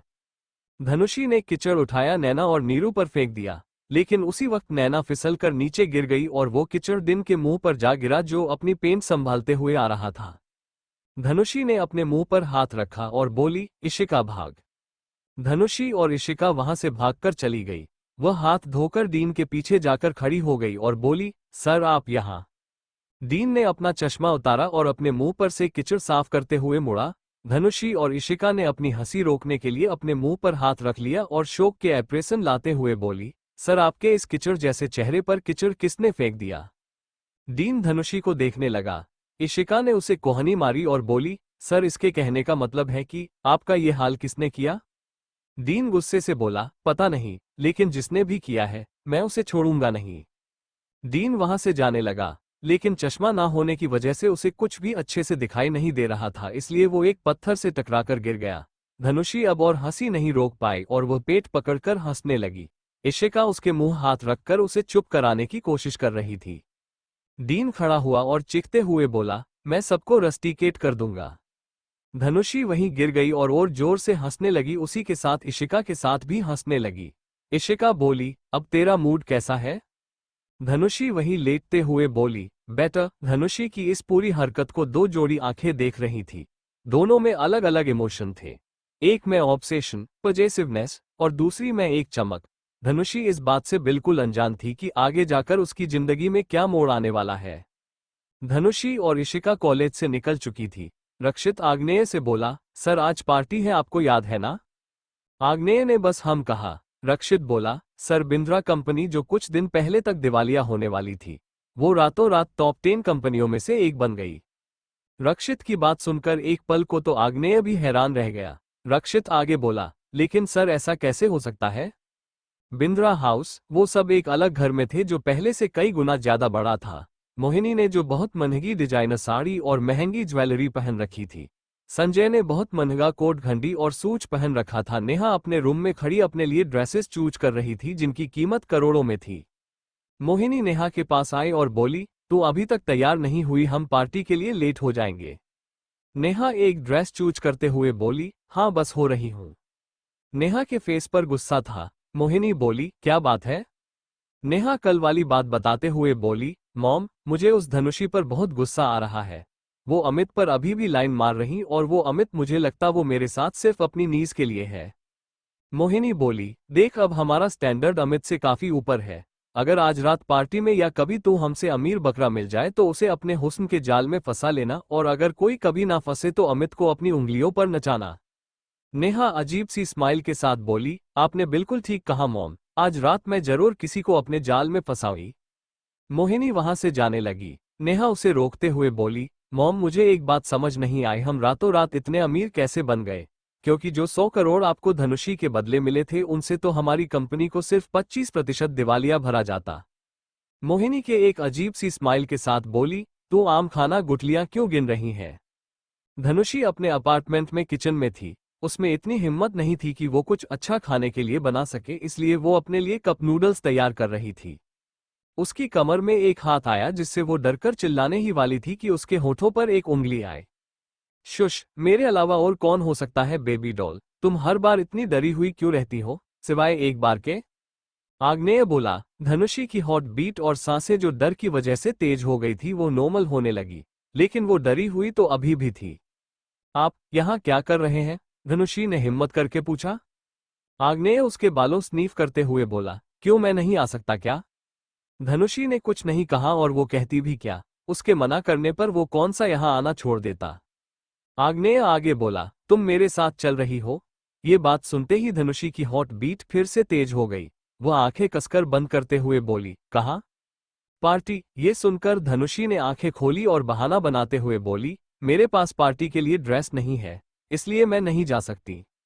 डोंट वरी, मैं तुम्हारे लिए ड्रेस लेकर आया हूँ। आग्नेय उसे गर्दन पर किस करते हुए बोला। आग्नेय के किस से उसका रोम रोम सिहर गया। आग्नेय उसे छोड़ते हुए बोला, जाओ रेडी हो जाओ। धनुषी चुपचाप रेडी होने रूम में आ गई। रूम में आते ही उसे दो लड़कियां दिखी जिन्हें देखकर वो हैरान थी। एक लड़की बोली, आइए मैम हम आपको तैयार कर दें। धनुषी जाकर चुपचाप उन दोनों के बीच बैठ गई। दूसरी लड़की बोली, आपकी स्किन कितनी अच्छी है, आपको तो मेकअप की भी जरूरत नहीं। धनुषी ने बस एक हल्की स्माइल के साथ थैंक्स कहा। आग्नेय की नज़र कप नूडल्स पर थी। वो उसे चारों तरफ से देखने लगा। उसने उसे उठाया और खाने लगा। रक्षित जो किसी काम से अंदर आया था वह हैरानी से आग्नेय को देखने लगा। मतलब जो आदमी हमेशा हेल्दी चीज खाता है, जिसे अनहेल्दी चीजों का अच्छे से नाम भी नहीं पता, वो यहाँ बैठकर कप नूडल्स खा रहा है। आग्नेय भी वो कप नूडल्स इसलिए खा रहा था क्योंकि उसे धनुषी ने बनाया था। रक्षित बोला, बॉस आप ये क्या खा रहे हो, ये तो अनहेल्दी है और आप कब से ये खाने लगे? आग्नेय ने एक आखिरी बाइट लिया और बोला, क्यों मैं क्या तुम्हें इंसान नहीं दिखता? रक्षित ने ना में सिर हिला दिया। आग्नेय ने उसे घूर कर देखा तो उसने जल्दी से हाँ में सिर हिला दिया। आधे घंटे में ही धनुषी तैयार होकर बाहर आई। उसने व्हाइट कलर का मरमेड गाउन पहना था जो उसकी नेक से शुरू हो रहा था। आग्नेय नहीं चाहता था कि उसकी ज्यादा स्किन दिखे। एक नए हेयर स्टाइल और हल्के मेकअप के साथ वो रेडी थी। धनुषी ने मेकअप कहकर करवाया था ताकि अगर उसे जल्दी से कोई पहचान ना सके। आग्नेय की नजरें तो जैसे उस पर जम सी गई। वो दोनों लड़कियां वहां से चली गईं। आग्नेय खड़ा हुआ और धनुषी की कमर में हाथ डालते हुए बोला, you look so beautiful just like a diamond. आग्नेय की बात पर वो नजरें उठाकर उसे देखने लगी क्योंकि उसे इशिका की बात याद आ गई जब उसने कहा था कि हीरे की परख सिर्फ जौहरी को होती है। आग्नेय ने आगे बढ़कर उसके होठों पर होंठ रख दिए। आज धनुषी उसे खुद से दूर नहीं कर रही थी, वो बस चुपचाप खड़ी थी। आग्नेय उससे दूर हुआ और उसे देखा, वो उसकी लिपस्टिक खा चुका था। आग्नेय धनुषी के रूम में गया। धनुषी को कुछ समझ नहीं आया। आग्नेय बाहर आया और धनुषी के होठों पर लिपस्टिक लगाने लगा। धनुषी एक टक बस उसे ही देखे जा रही थी। लिपस्टिक लगाने के बाद उसके होठों पर हल्की सी स्माइल आ गई जो किसी को दिखे भी ना। आग्नेय उसे खुद से सताते हुए बोला, स्मॉन बेबी गर्ल। वो दोनों वहां से निकल गए। पार्टी शहर के सबसे बड़े 7 स्टार होटल में थी। इस पार्टी में सारे बिजनेसमैन थे, फिर चाहे वो छोटा हो या बड़ा। ये पार्टी इसलिए रखी जाती थी ताकि सभी अपने कनेक्शन बढ़ा सकें। पार्टी हॉल में सेठी परिवार यानी अमित की फैमिली और बिंद्रा फैमिली एंटर हुए। संजय, मोहिनी और नेहा के फेस पर घनमट साफ देखा जा सकता था। अमित नेहा को देखकर चिढ़ा हुआ था, जिससे साफ था कि जरूर नेहा ने उसकी इंसल्ट की होगी। सभी लोग बिंद्रा फैमिली से बात करना चाहते थे ताकि जान सके कि रातों रात ये चमत्कार हुआ कैसे। नेहा ने व्हाइट कलर की स्लीवलेस ड्रेस पहनी थी जिसकी नेक बहुत डीप था, उसकी कमर पर भी कट थे। नेहा बहुत सेक्सी लग रही थी, इतनी कि वहां मौजूद सभी हवसी आदमी और बुड्ढों की नजर सिर्फ उस पर थी। संजय, मोहिनी और नेहा अपने से अमीर लोगों से ही बात कर रहे थे। नहीं, ये गलत है। संजय और मोहिनी चापलूसी कर रहे थे और नेहा सिड्यूस। हॉल में एक और एंट्री हुई। एक हैंडसम लड़का एक खूबसूरत लड़की के साथ एंटर हुआ। उस लड़की के फेस पर एरोगेंस थी और लड़के फेस पर क्लेवरनेस। ये है समीर धवन और उसकी गर्लफ्रेंड जो एक एक्ट्रेस है। एक आदमी जो वहां सबसे बुजुर्ग था, जो व्हीलचेयर पर बैठा था, वह बोला, सब आ चुके हैं, बस कपूर कंपनी का सीईओ और आर्यन कंपनी का सीईओ नहीं आए। इन्होंने ही इस बार की पार्टी अरेंज की थी। उसके पास खड़ा उसका असिस्टेंट, जिसकी भी उम्र हो चुकी थी, वो बोला, कपूर कंपनी से कोई नहीं आएगा। उन्होंने फोन करके माफी मांगी है, शायद कोई इंपॉर्टेंट काम होगा और द गॉड ऑफ डेथ के तो मूड पर सब डिपेंड करता है। उसकी बात खत्म होते ही पूरे हॉल में सन्नाटा छा गया। सबकी नजर डोर पर थी, जहां ब्लैक सूट में एक डेविल खड़ा था। उसके फेस पर हमेशा की तरह कोई एक्सप्रेशन नहीं था। उसने अपने पूरे बाल बांध रखे थे और उसके बगल में उसकी एंजल, जिसकी कमर में हाथ डाले खड़ा था। आग्नेय अपनी तेज नजरें पूरे हॉल में घुमा रहा था। धनुषी यहाँ इतने सारे बिजनेसमैन को एक साथ देखकर हैरान थी और थोड़ी घबराई हुई भी। उसके चेहरे की वो मासूमियत अभी भी बरकरार थी। आग्नेय हॉल में एंटर हुआ। नेहा की आंखों में आग्नेय को देखकर एक चमक आ गई। वहां हॉल में मौजूद सभी मर्दों की नजर धनुषी पर जम गई। वो लगी इतनी प्यारी रही थी। वहीं लड़कियां आग्नेय को देख आहें भरने लगी। वहीं सभी लोगों में एक बात कॉमन थी कि वो आग्नेय के साथ एक लड़की को देखकर हैरान थे, वो भी उसके इतने करीब।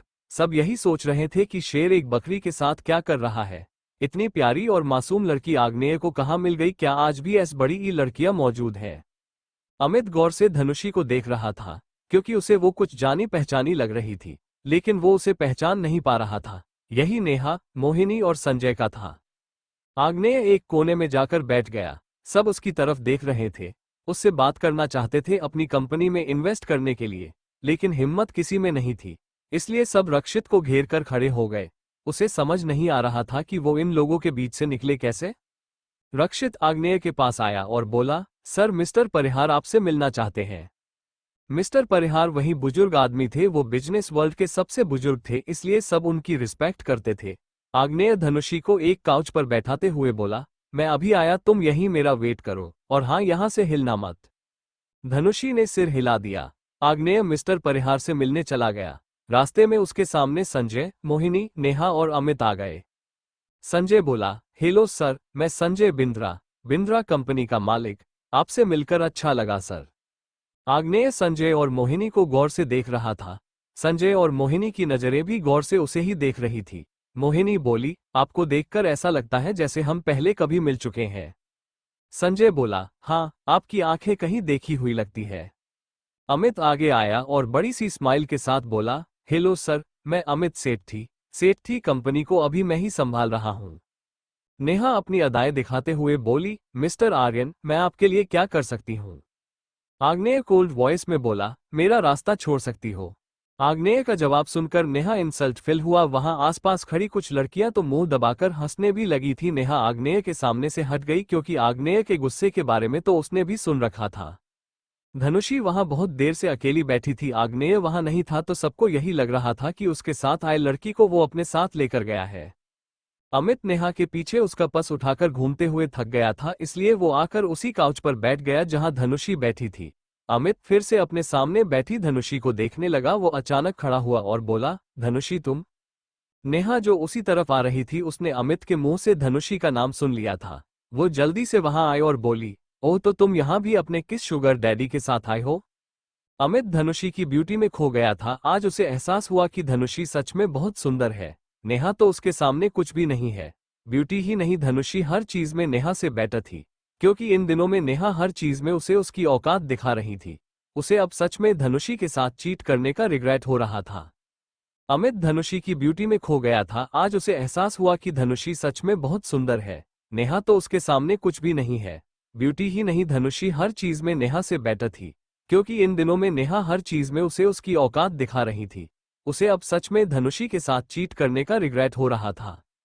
लेकिन उसे इतना ही इस बात पर धनुषी गुस्सा आता कि वो पैसों के लिए शुगर डैडी बना रही है। नेहा हॉल में चारों तरफ देखते हुए बोली, वैसे तेरा शुगर डैडी इतने बूढ़ों में है कौन? मोहिनी नेहा को बुलाने आई थी। वो धनुषी को देखकर हैरान रह गई। वो उसके पास आई और उसके गाल पर हाथ रखते हुए बोली, बेटा तो यहाँ क्या कर रही है? चल मेरे साथ घर चल, अब ऐसा कुछ नहीं होगा जिससे तुम्हें प्रॉब्लम हो। अब हम बहुत अमीर हो गए हैं। धनुषी उनके हाथ को हटाते हुए बोली, मुझे बेटा मत बोलिए, आपके मुंह से बेटा सुनकर मुझे उल्टी आती है। संजय जी भी वहां आ गए और धनुषी से बोले, अब कहाँ मुंह काला करा रही है अपना, थोड़ा तो हमारी इज्जत का ख्याल कर ले। धनुषी चिढ़ते हुए बोली, तुम सबको मेरी लाइफ में कुछ ज्यादा ही इंटरेस्ट नहीं आ रहा। मैं चाहे कुछ भी करूं तुम्हें उससे क्या? धनुषी संजय और मोहिनी से बोली, आप दोनों जाकर लोगों की चापलूसी कीजिए। उसने अपनी नजरें नेहा की तरफ की और बोली, तुम जाकर मर्दों को सिड्यूस करो और तुम इसकी गुलामी। उसने अमित को देखते हुए कहा। धनुषी उठकर वहां से वॉशरूम की तरफ चली गई। रक्षित आग्नेय से बोला, सर मुझे उन दोनों को देखकर ऐसा लग रहा था जैसे मैंने उन्हें कहीं देखा है।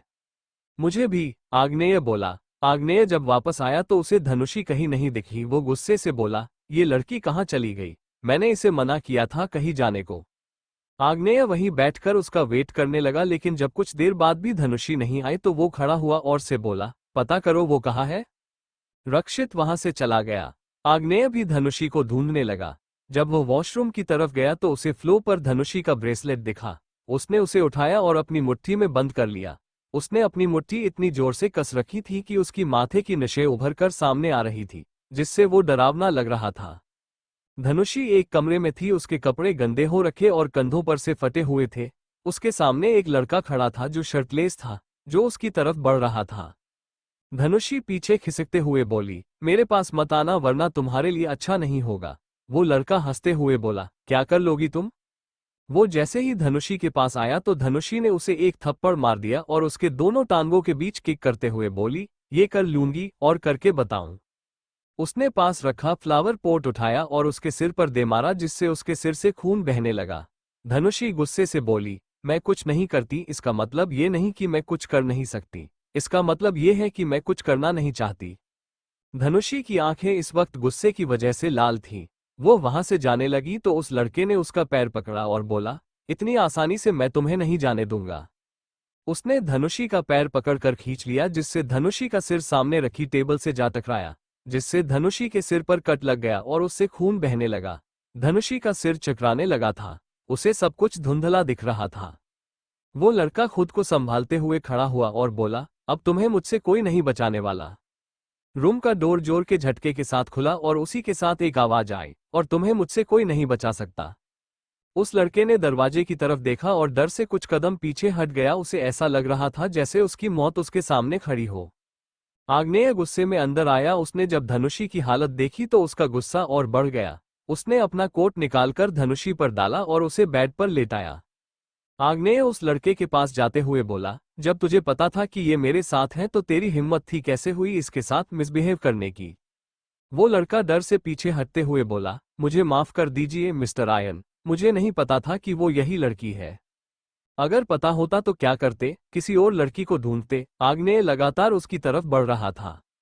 How did you fucking touch her? अब छुआ है तो गेट रेडी फॉर पनिशमेंट। आग्नेय ने उसकी गर्दन पकड़ी और उसे इतनी जोर से दीवार में मारा कि दीवार पर क्रैक आ गई। धनुषी अपनी धुंधली आंखों से सब कुछ देख रही थी। आग्नेय ने उस आदमी का हाथ पकड़ा और एक एक कर सारी उंगलियां तोड़ दी। उसके बाद उसकी गर्दन पकड़कर उसे देखते हुए बोला, गो टू हेल। आग्नेय ने अपनी बात खत्म कर उसके गर्दन की हड्डी तोड़ दी। आग्नेय खड़ा हुआ और जल्दी से धनुषी के पास गया। आग्नेय ने उसका हाथ पकड़ा और एक हाथ उसके गाल पर रखते हुए बोला, यू आर सेफ नाउ।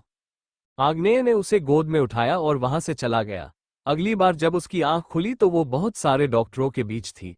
वो सब उसे डर से देख रहे थे जैसे वो कोई बॉम्ब हो, अगर छुआ तो वो मर जाएंगे। धनुषी ने नजर घुमाकर देखा, कुछ दूर आग्नेय खड़ा था जो उन डॉक्टर्स को खा जाने वाली नजरों से घूर रहा था। आग्नेय बोला, खड़े खड़े मेरा मुंह क्या ताक रहे हो, चेक करो इसे, लेकिन बिना टच किए। डॉक्टर्स को समझ नहीं आ रहा था कि वो बिना छुए किसी का चेकअप कैसे कर सकते हैं। धनुषी ने एक आह भरी क्योंकि उसके लिए ये सब अब नॉर्मल होता जा रहा था। धनुषी खड़ी हुई और बोली, आप सब लोग जाइए, मैं बिल्कुल ठीक हूं। वो सब आग्नेय की तरफ देखने लगा जो धनुषी को ही देख रहा था। सारे डॉक्टर्स भगवान को थैंक्स बोलकर वहां से निकल गए। आग्नेय धीमे कदमों से धनुषी के पास गया और उसकी कमर से उसे झटके से अपने पास खींचा। आग्नेय के अचानक खींचने से धनुषी के चेहरे पर दर्द की लकीरें आ गई और उसके मुंह से आह निकल गई। आग्नेय ने उसे देखा और अपना हाथ ऊपर ले जाकर ड्रेस की जीप खोल दी। आग्नेय की इस हरकत से धनुषी की खूबसूरत आंखें हैरानी से बड़ी हो गई। धनुषी के कान ना चाहते हुए भी लाल हो गए थे। वो हकलाते हुए बोली, ये तुम क्या कर रहे हो? आग्नेय ने कुछ नहीं कहा। उसने धनुषी को घुमाकर उसकी पीठ अपनी तरफ कर ली। धनुषी की खुली पीठ आग्नेय के सामने थी, लेकिन उसकी आंखें गुस्से की वजह से लाल थी। उसने अपनी मुट्ठी कसी हुई थी। धनुषी की पीठ पर एक घाव था जो बहुत पुराना लग रहा था, लेकिन उससे खून निकल रहा था। शायद हाथापाई के दौरान इस पर चोट लग गई। धनुषी की पीठ पर लाल निशान थे, वो भी बहुत पुराने थे, जैसे किसी ने उसे मारा हो। आग्नेय ने अपनी आंखें बंद कर ली, जैसे वो अपना गुस्सा कंट्रोल करने की कोशिश कर रहा हो। धनुषी को समझ नहीं आ रहा था कि आग्नेय कर क्या रहा है। आग्नेय ने पास रखी ऑइंटमेंट उठाई और धनुषी को शीशे के सामने मोड़ दिया। इस वक्त धनुषी का फेस आग्नेय के सामने था। आग्नेय उसके करीब आया और उसकी आंखों में देखते हुए बोला, बेबी डॉल, तुम्हारी पीठ पर ये घाव और निशान कैसे हैं? आग्नेय के सवाल करते ही उसे अपनी पीठ पर एक ठंडक का एहसास हुआ। धनुषी ने अपनी नजरें फेर ली। आग्नेय ने अपनी गर्दन टेढ़ी की और धनुषी की आंखों में देखते हुए बोला, मैंने तुमसे कुछ पूछा है स्वीट हार्ट, मुझे जवाब चाहिए। धनुषी आग्नेय के सवाल से ही घबराई हुई थी। वो बोली, वो आज लग गई शायद। आग्नेय की नजरें गहरी हो गई। वो गहरी आवाज में बोला, मैं तुम्हें पागल लगता हूं या छोटा बच्चा? धनुषी आग्नेय की तरफ देखने लगी। आग्नेय ने उसकी पीठ पर ऑइंटमेंट लगाकर जीभ बंद कर दी। धनुषी बात टालते हुए बोली, मुझे शावर लेना है। आग्नेय समझ गया कि वो उसे कुछ नहीं बताने वाली, इसलिए वो 2 कदम पीछे हट गया। धनुषी बाथरूम में चली गई। आग्नेय कुछ सेकंड वहीं खड़ा बाथरूम के डोर देखता रहा और फिर वहां से चला गया। नेहा बिंद्रा हाउस में अपने पैर पटकते हुए घुसी। उसका चेहरा गुस्से में लाल हो रखा था। वह आते ही घर में रखे सामानों को तोड़ते हुए बोली, मैं उस धनुषी को जान से मार डालूंगी। मैं जब भी सोचती हूँ कि मैं उससे आगे हूँ तभी वो मुझे वहां पहले से दिख जाती है।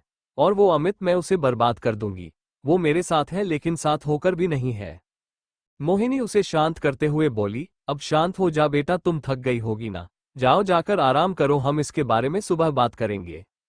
नेहा चिल्लाते हुए बोली, नहीं मुझे अभी बात करनी है। और वो मिस्टर आर्यन, उसने मेरी सबके सामने इंसल्ट कर दी। अब मैं भी एक बहुत बड़े खानदान से हूं तो मुझे मेरे दुश्मनों से बदला चाहिए। संजय बोले, तेरा दिमाग खराब हो गया है क्या? वो आग्नेय आर्यन है जिसके सामने हम चींटी बराबर है। एशिया का सबसे बड़ा और पावरफुल बिजनेसमैन, और सुनने में तो ये भी है कि उसके ताल्लुकात माफिया से है। अरे हम चाहे कितने भी अमीर हो जाएं, लेकिन फिर भी वो हमें रातों रात ऐसे गायब कर सकता है जैसे हम यहाँ कभी थे ही नहीं। नेहा की आंखों में डर की जगह लालच की चमक थी। वह एक्साइटेड होते हुए बोली, मतलब अगर मैं उससे कैसे भी करके शादी कर लूं तो मैं सब पर राज करूंगी। और वो तो दिखने भी बहुत हैंडसम है। मोहिनी उसे मना करते हुए बोली, नहीं तो ऐसा कुछ नहीं करेगी। उससे लड़कियों से पता नहीं क्यों पर नफरत है। अगर वो तेरे झांसे में नहीं आया ना तो तेरे साथ हम भी डूबेंगे। नेहा कहाँ किसी की सुनने वाली थी। उसने तो सोच लिया था कि उसे क्या करना है। अमित अपने घर के गार्डन में था। अमित की माँ उसके पास आई और बोली, क्या सोच रहा है? अमित बोला, मॉम, आपको नहीं लगता कि जब से बिंद्रा फैमिली अमीर हुई है तब से उनके तेवर ही बदल गए हैं? और नेहा, वो तो मुझे ऐसा फील कराती है जैसे मैं उसका पर्सनल नौकर हूँ। रोज कहीं ना कहीं शॉपिंग पर जाती और बिल मुझसे पे कराती है। मैं उसे और नहीं झेल सकता। उससे अच्छी तो धनुषी थी। अमित की माँ वहां से जाते हुए बोली, ये तेरी लाइफ है, तुझे जैसा ठीक लगे वैसा कर। इशिका अपने रूम में बैठी उस लड़के का चेहरा याद करने की कोशिश कर रही थी, लेकिन उसे उसकी आंखों के अलावा कुछ याद ही नहीं आ रहा था। वरुण इशिका के रूम में आए और उसे यूं जागता देख बोले, क्या सोच रही हो? इशिका अपने दिमाग पर जोर डालते हुए बोली, कुछ नहीं पापा, बस किसी का चेहरा याद करने की कोशिश कर रही हूं लेकिन याद ही नहीं आ रहा। वरुण अपना सिर हिलाते हुए बोले, तब तो तुमने उस आदमी के साथ नशे में कुछ गड़बड़ जरूर की है। बताओ अब तुमने क्या किया? इशिका चिढ़ते हुए बोली, मैंने उसके साथ कुछ गलत किया। आपको ऐसा क्यों लगता है पापा? हो सकता है मेरे साथ कुछ गलत हुआ हो। वरुण इशिका के सिर पर हल्के से मारते हुए बोले, मुझे पता है मेरी बेटी कैसी है। इशिका बोली, आपको कोई काम था? हाँ, मैं कुछ दिनों के लिए शहर से बाहर जा रहा हूं तो घर नहीं आ पाऊंगा। वरुण ने कहा तो इशिका ने सिर हिला दिया। धनुषी नहाकर बाहर आई। उस दिन की तरह आज भी उसके लिए कपड़े बेड पर रखे थे। उसने कपड़े पहने और रूम से बाहर निकल गई। धनुष वहां से जा रही थी। पीछे से एक रौबदार आवाज आए, कहाँ जा रही हो? धनुषी ने पीछे देखा तो रुद्र दोनों हाथ पेंट की जेब में डाले खड़ा था। धनुषी बाहर की तरफ इशारा करते हुए बोली, घर जा रही हूँ। आग्नेय उसके पास आते हुए बोला, इतनी रात को तुम कहीं नहीं जा रही, आज यही रहोगी मेरे साथ? आग्नेय ने धनुषी का हाथ पकड़ा और डाइनिंग एरिया की तरफ ले आया। आग्नेय अपनी हेड चेयर पर बैठ गया। धनुषी चेयर खींचकर बैठने लगी। वो बैठती उससे पहले ही आग्नेय ने उसे पकड़ा और बोला, तुम्हारी सीट वहां नहीं, यहां है। बोलते हुए उसने उसे अपनी लेप पर बैठा लिया। ये सब इतनी जल्दी हुआ कि उसे रिएक्ट करने का मौका तक नहीं मिला। एक सर्वेंट ने आकर खाना सर्व किया। आग्नेय धनुषी को अपने हाथ से खाना खिला रहा था। धनुषी का वो खाना देखकर मुंह बना हुआ था और वो मुंह बनाते हुए ही खाना खा रही थी, जिससे वो बहुत क्यूट और बनी लग रही थी। आग्नेय के होठों पर एक ना दिखने वाली स्माइल आ गई। वो धनुषी को एक अफेक्शन के साथ देख रहा था। धनुषी का खाना होते ही आग्नेय खाना खाने लगा। आग्नेय ने खाना खत्म करके आग्नेय के होठों पर एक स्माइल आ गई, क्योंकि वो उसकी गोद में ही सो चुकी थी। आग्नेय ने उसे अच्छे से गोद में उठाया और रूम की तरफ ले गया। उसने उसे बेड पर लेटाया और खुद शावर लेने चला गया। आग्नेय शावर लेकर आया और उसने धनुषी को देखा, जिसके फोरहेड पर पसीने की बूंदें चमक रही थी। आग्नेय उसके पास आया और उसका पसीना पहुंचकर उसे बाहों में भरकर सिर सहलाते हुए बोला, you don't need to be afraid, I am with you. Agneya की बाहों में आकर वो जैसे बेफिक्र होकर गहरी नींद में चली गई। आग्नेय उसे बाहों में भरे हुए ही उसके पास लेट गया। धनुषी सुबह कॉलेज के निकलने ही वाली थी कि आग्नेय बोला, चलो मैं तुम्हें ड्रॉप कर देता हूँ। धनुषी आग्नेय की कार में कॉलेज के लिए निकल गई। धनुषी की नजर एक बुक स्टोर पर गई। धनुषी बोली, कार रोको। रक्षित ने कार रोक दी। आग्नेय उसे देखने लगा। धनुषी कार से उतरते हुए बोली, मुझे कुछ बुक्स चाहिए, तो मैं लेकर जाऊंगी, आप दोनों जाइए। आग्नेय कार से उतरते हुए बोला, मैं भी तुम्हारे साथ चलता हूँ। धनुषी उसे रोकते हुए बोली, आप रहने दीजिए, मैं ले आऊंगी। धनुषी उसे रोकते हुए बोली, आप रहने दीजिए, मैं ले आऊंगी। आग्नेय उसकी बात मानते हुए बोला, ठीक है, लेकिन जल्दी आना। धनुषी अंदर चली गई। धनुषी अपने लिए बुक्स ले रही थी। अमित जो वहां से गुजर रहा था, उसकी नजर जब धनुषी पर गई, वो उसके पास आ गया और बोला, मुझे तुमसे कुछ बात करनी है धनुषी। धनुषी ने उसे देखा तो उसे इग्नोर करते हुए बोली, I have no interest in talking to you. Amit ने धनुषी का हाथ पकड़ा और बोला, तुम ऐसा नहीं कर सकती, तुम चाहो तो वापस आ सकती हो। मैं तुम्हें एक्सेप्ट करने के लिए तैयार हूं। मैं तुम्हारी सारी गलतियों को भुलाकर तुम्हें माफ कर दूंगा। धनुषी उससे अपना हाथ छुड़ाकर सार्कास्टिकली बोली, वाह मिस्टर सेठी, गलती करो तुम और क्रेडिट मुझे दे रहे हो, लेकिन मुझे तुम्हारा कोई क्रेडिट नहीं चाहिए। और रही बात आने की, तो तुम भूल जाओ कि धनुषी कभी वापस लौट कर आएंगी। धनुषी वहां से जाने लगी। अमित उसका हाथ पकड़ते हुए फिर से बोला, तुम्हें लौटकर आना होगा। तुम चाहो तो मैं तुमसे माफी भी मांग लूंगा। तुम तो मुझे पसंद करती हो ना, तो तुम इतनी जल्दी मूव ऑन कैसे कर सकती हो? धनुषी उसे धक्का देकर खुद से दूर करते हुए बोली, no matter how much I like you, if you make me feel worthless, I am done. My self respect is bigger than my stupid feelings. Dhanushi अपनी बुक्स का पेमेंट कर वहां से जाने लगी। अमित बस खड़ा उसे ही देख रहा था। धनुषी वहां से जाने लगी। वो स्टोर से बाहर निकलने ही वाली थी कि अमित ने उसको दोनों कंधों से पकड़ लिया और बोला, तुम ऐसे नहीं जा सकती। मुझे पता है तुम्हें क्या चाहिए, मैं तुम्हें वो जरूर दूंगा। अमित धनुषी के होठों की तरफ बढ़ने लगा। एक जोड़ी जलन और गुस्से भरी आंखें उन दोनों को देख रही थी। अमित धनुषी के होठों को छूता उससे पहले ही धनुषी ने उसे दूर धकेला और उसे खींचकर एक थप्पड़ जड़ दिया। धनुषी उसे उंगली दिखाते हुए बोली, मैंने तुम जैसा घटिया और सैमलेस आदमी आज तक नहीं देखा। मुझे नहीं पता था कि तुम इतने गिरे हुए हो। अच्छा हुआ कि हमारा रिश्ता टूट गया। अगर आज के बाद मेरे साथ ऐसी हरकत की तो तुम्हारे लिए वो दिन तुम्हारी लाइफ का सबसे बुरा दिन होगा। धनुषी वहां से चली गई। उसने जैसे ही कार का डोर ओपन किया, उसके अगले ही पल वो सीट से लगी हुई थी। आग्नेय जलन और गुस्से भरी आवाज में बोला, कौन था वो लड़का और तुम उसके साथ क्या कर रही थी? धनुषी आग्नेय का बिहेवियर अचानक चेंज देखकर एकदम हैरान थी। आग्नेय उसे स्मेल करते हुए बोला, उस दिन भी तुमसे यही स्मेल आ रही थी। तुम्हारा उस लड़के से क्या रिश्ता है?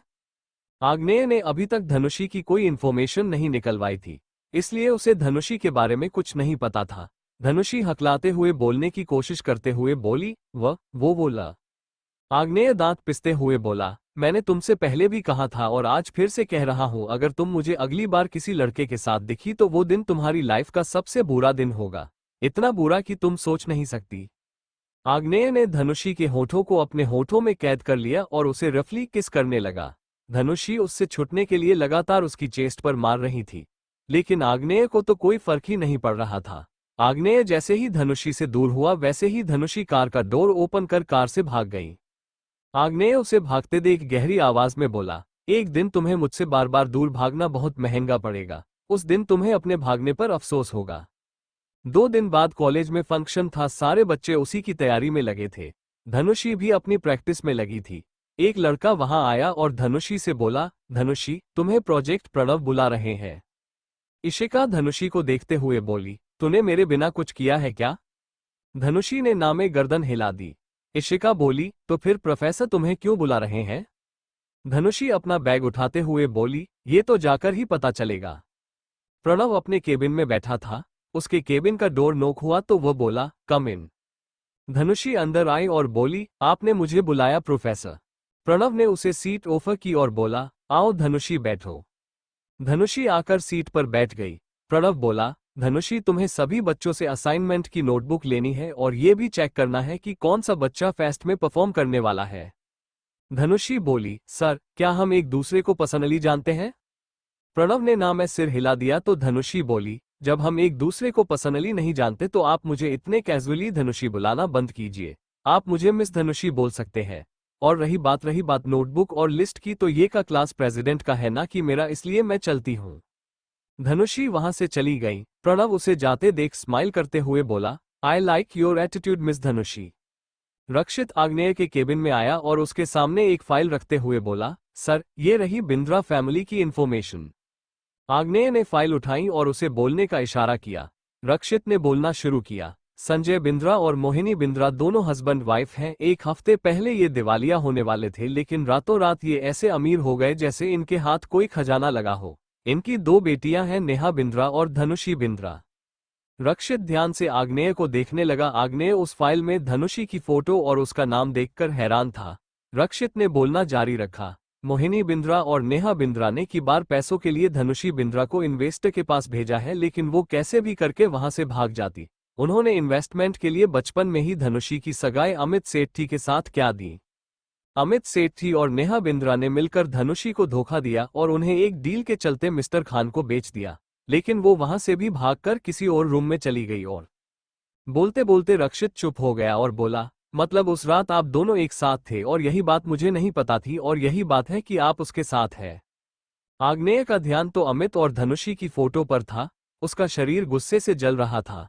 उसका मन कर रहा था कि वो अमित को जाकर अभी जान से मार दे। आग्नेय बोला, मुझे सेठी कंपनी की सारी इंफॉर्मेशन चाहिए।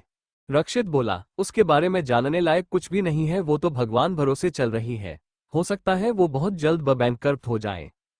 आग्नेय ने उसे घूर कर देखा और बोला, उनकी हालत ऐसी कर दो कि वो सब सुसाइड करना बेहतर समझे। रक्षित वहां से चला गया। आग्नेय ने वो फोटो उठाई जिसमें वो दोनों साथ थे और बोला, तो यही वजह है तुम्हारी मुझसे दूर भागने की और उसके करीब जाने की। क्या हो अगर इस वजह को ही मैं जड़ से उखाड़ फेंकूं? आग्नेय के होठों पर एक डरावनी स्माइल आ गई। कुछ देर बाद रक्षित आया और बोला, सर आपकी एक मीटिंग है। आग्नेय मीटिंग के लिए निकल गया। मीटिंग एक मॉल में थी।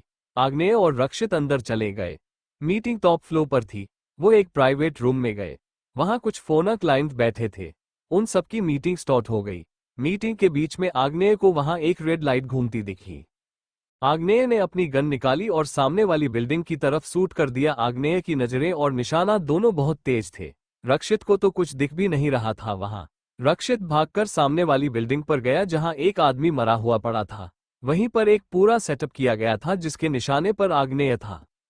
रक्षित ने अपने साथ आए गार्ड्स को लाश ठिकाने लगाने को कहा। आग्नेय के क्लाइंट डर के मारे एक कोने में खड़े थे। आग्नेय फिर से बैठते हुए बोला, everything is fine, we will continue the meeting. वो सब फिर से बैठ गए और मीटिंग कंटिन्यू करने लगे। मीटिंग खत्म होते ही रक्षित आया और बोला, सर ये सब समीर धवन ने किया है, उसी ने आप पर अटैक करवाया है। आग्नेय ने सिर हिलाते हुए बोला, ओके, रिटर्न गिफ्ट की तैयारी करो, क्योंकि आग्नेय आर्यन कभी किसी का उधार नहीं रखता। समीर धवन अपनी गर्लफ्रेंड के साथ बिजी था। उसका फोन बजा। समीर मुस्कुराते हुए अपनी गर्लफ्रेंड से बोला, लगता है गुड न्यूज आ गई। समीर ने फोन उठाया तो दूसरी तरफ से समीर के असिस्टेंट की आवाज आई, सर, वो आदमी मारा गया और अब तक तो आग्नेय को पता भी चल गया होगा कि उस पर अटैक किसने करवाया है। समीर दांत पिसते हुए बोला, तो पता चल जाने दो, मैं कौन सा उससे डरता हूँ। उससे पूरी दुनिया डरती है, इसका मतलब ये नहीं कि मैं भी डरता हूँ। अब उससे आमने सामने का मुकाबला होगा। समीर ने फोन काट दिया और उठकर जाने लगा। उसकी गर्लफ्रेंड काजल बोली, क्या हुआ, तुम इस तरह बीच में कहाँ जा रहे हो। समीर चिल्लाते हुए बोला, just shut up and get out. Kajal Sameer को पीछे से हक करते हुए बोली, डार्लिंग, जस्ट काम डाउन, मुझे पता है तुम जरूर उसे हरा दोगे।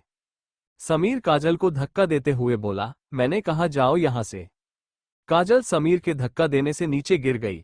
उसके फेस पर गुस्सा साफ दिख रहा था। वो खड़ी हुई और अपने कपड़े पहनकर वहां से मुंह बनाकर चली गई। समीर का फोन रिंग हुआ। उसने बिना देखे फोन उठाया और बोला, अब क्या हुआ। दूसरी तरफ से एक ठंडी, डरावनी और रौबदार आवाज आई, अब जब तुमने शुरू कर ही दिया है तो आगे के लिए तैयार रहना। तुमने सोते हुए शेर को छेड़ा है तो इसका अंजाम तो भुगतना पड़ेगा ही ना। आग्नेय ने अपनी बात खत्म कर फोन काट दिया। इधर समीर ने अपना फोन पर दे मारा, जिससे उसकी स्क्रीन थोड़ी डैमेज हो चुकी थी। समीर का फोन एक बार फिर से बजा। उसने अपना फोन नीचे से उठाया। इस बार उसके असिस्टेंट का फोन था। उसने फोन उठाया और बोला, सर, हमारी चेन्नई वाली फैक्ट्री में लेबर स्ट्राइक पर बैठ गई है और उन सब ने मिलकर फैक्ट्री को आग लगा दी है। समीर फोन पर चिल्लाते हुए बोला, उन सबको भी अभी स्ट्राइक पर बैठना था। एक काम करो, उन सब पर कंप्लेन करो और सबको जेल को अंदर भेजो।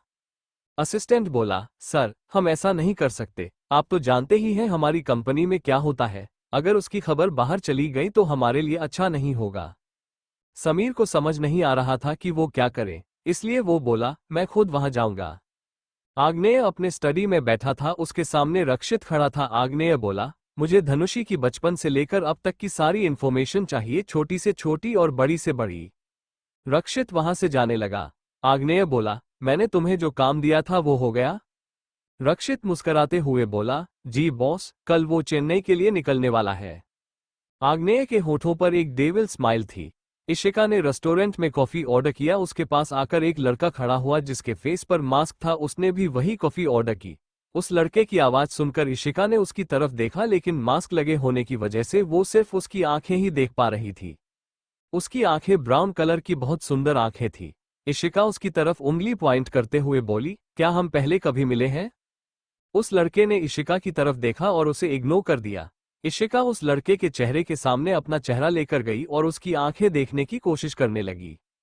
वो लड़का इरिटेट होते हुए बोला, क्या है, क्यों मुझे परेशान कर रही हो। इशिका बोली, तुम तो वही बीच वाले लड़के हो ना। वो लड़का अपनी आंखें छोटी करते हुए बोला, क्यों, फिर से किस करने का इरादा है क्या बेवड़ी। अपने लिए बेवड़ी सुनकर इशिका गुस्से से पागल हो गई। उसने उस लड़के के बाल पकड़े और उसे हिलाते हुए बोली, तुम्हारी हिम्मत भी कैसे हुई मुझे बेवड़ी कहने की, मैं तुम्हें गंजा कर दूंगी। वो लड़का अपने बाल छुड़ाते हुए बोला, अरे पागल लड़की, मेरे बाल छोड़ वरना मैं तुम्हें चिड़ियाघर में डालाऊंगा। इशिका तो उसे छोड़ने को तैयार ही नहीं थी। रेस्टोरेंट का स्टाफ दोनों को पकड़कर एक दूसरे से अलग करने लगा। वहां आए लोग दोनों की लड़ाई एंजॉय कर रहे थे। इशिका का हाथ जबरदस्ती उस लड़के के बालों से अलग किया गया। इशिका उसका मुंह नोचने के लिए उसकी तरफ बढ़ गई, लेकिन इस बीच उसका हाथ उसके मास्क पर लगा, जिससे उस लड़के का मास्क हट गया। इशिका ने जैसे ही उस लड़के का फेस देखा तो वो अपनी जगह फ्रिज हो गई। वो एक टक उस लड़के का फेस देख रही थी, लेकिन अगले ही पल वह होश में आए और फिर से उन दोनों की लड़ाई शुरू हो गई। रेस्टोरेंट वालों ने उन दोनों को रेस्टोरेंट के बाहर निकाल दिया ताकि बाकी के लोगों को कोई परेशानी ना हो। अगले दिन इशिका और धनुषी कॉलेज की कैंटीन में बैठे थे। इशिका बोली, तुझे पता है मुझे कल वो बिच वाला लड़का मिला। धनुषी इंटरेस्ट दिखाते हुए बोली, तूने उसका फेस देखा, कैसा दिखता है वो। इशिका बोली, पता है उसकी आंखें बिल्कुल तेरी तरह है, सेम टू सेम। एक पल के लिए तो मुझे लगा वो आंखें तेरी ही है, दिखने में वो बिल्कुल किसी हीरो की तरह था। लेकिन मैंने उसके कल इतने साल पका कर खींचे कि उसके बच्चे अब गंजे पैदा होंगे। धनुषी बोली, तुझे लड़ाई करने के अलावा और कुछ आता है क्या, और हो सकता है उसके बच्चे तो ही पैदा करें। इशिका अजीब सा मुंह बनाते हुए बोली, बिल्कुल भी नहीं, मैं और उससे शादी सपने में भी नहीं। धनुषी बोली, मैं उस इंसान से मिलना चाहती हूँ जिसने तुझे बेवड़ी कहा, मैं उससे दोस्ती कर लूंगी। इशिका मुंह बिगाड़ते हुए बोली, खबरदार, जो उस टकले से दोस्ती करने का सोचा भी तो वरना क्या? धनुषी ने कहा। अचानक धनुषी के कान में एक ठंडी आवाज आई, तुम्हें जान से मार देंगे उसी दिन, हमसे तुम नजरें हटाकर तो देखो। Thank you for listening. मुझे उम्मीद है आपको ये स्टोरी पसंद आई होगी। अगर आपको पसंद आई है तो प्लीज लाइक और कमेंट करना ना भूलें और मोर स्टोरीज के लिए सब्सक्राइब करें। मिलते हैं नेक्स्ट वीडियो में।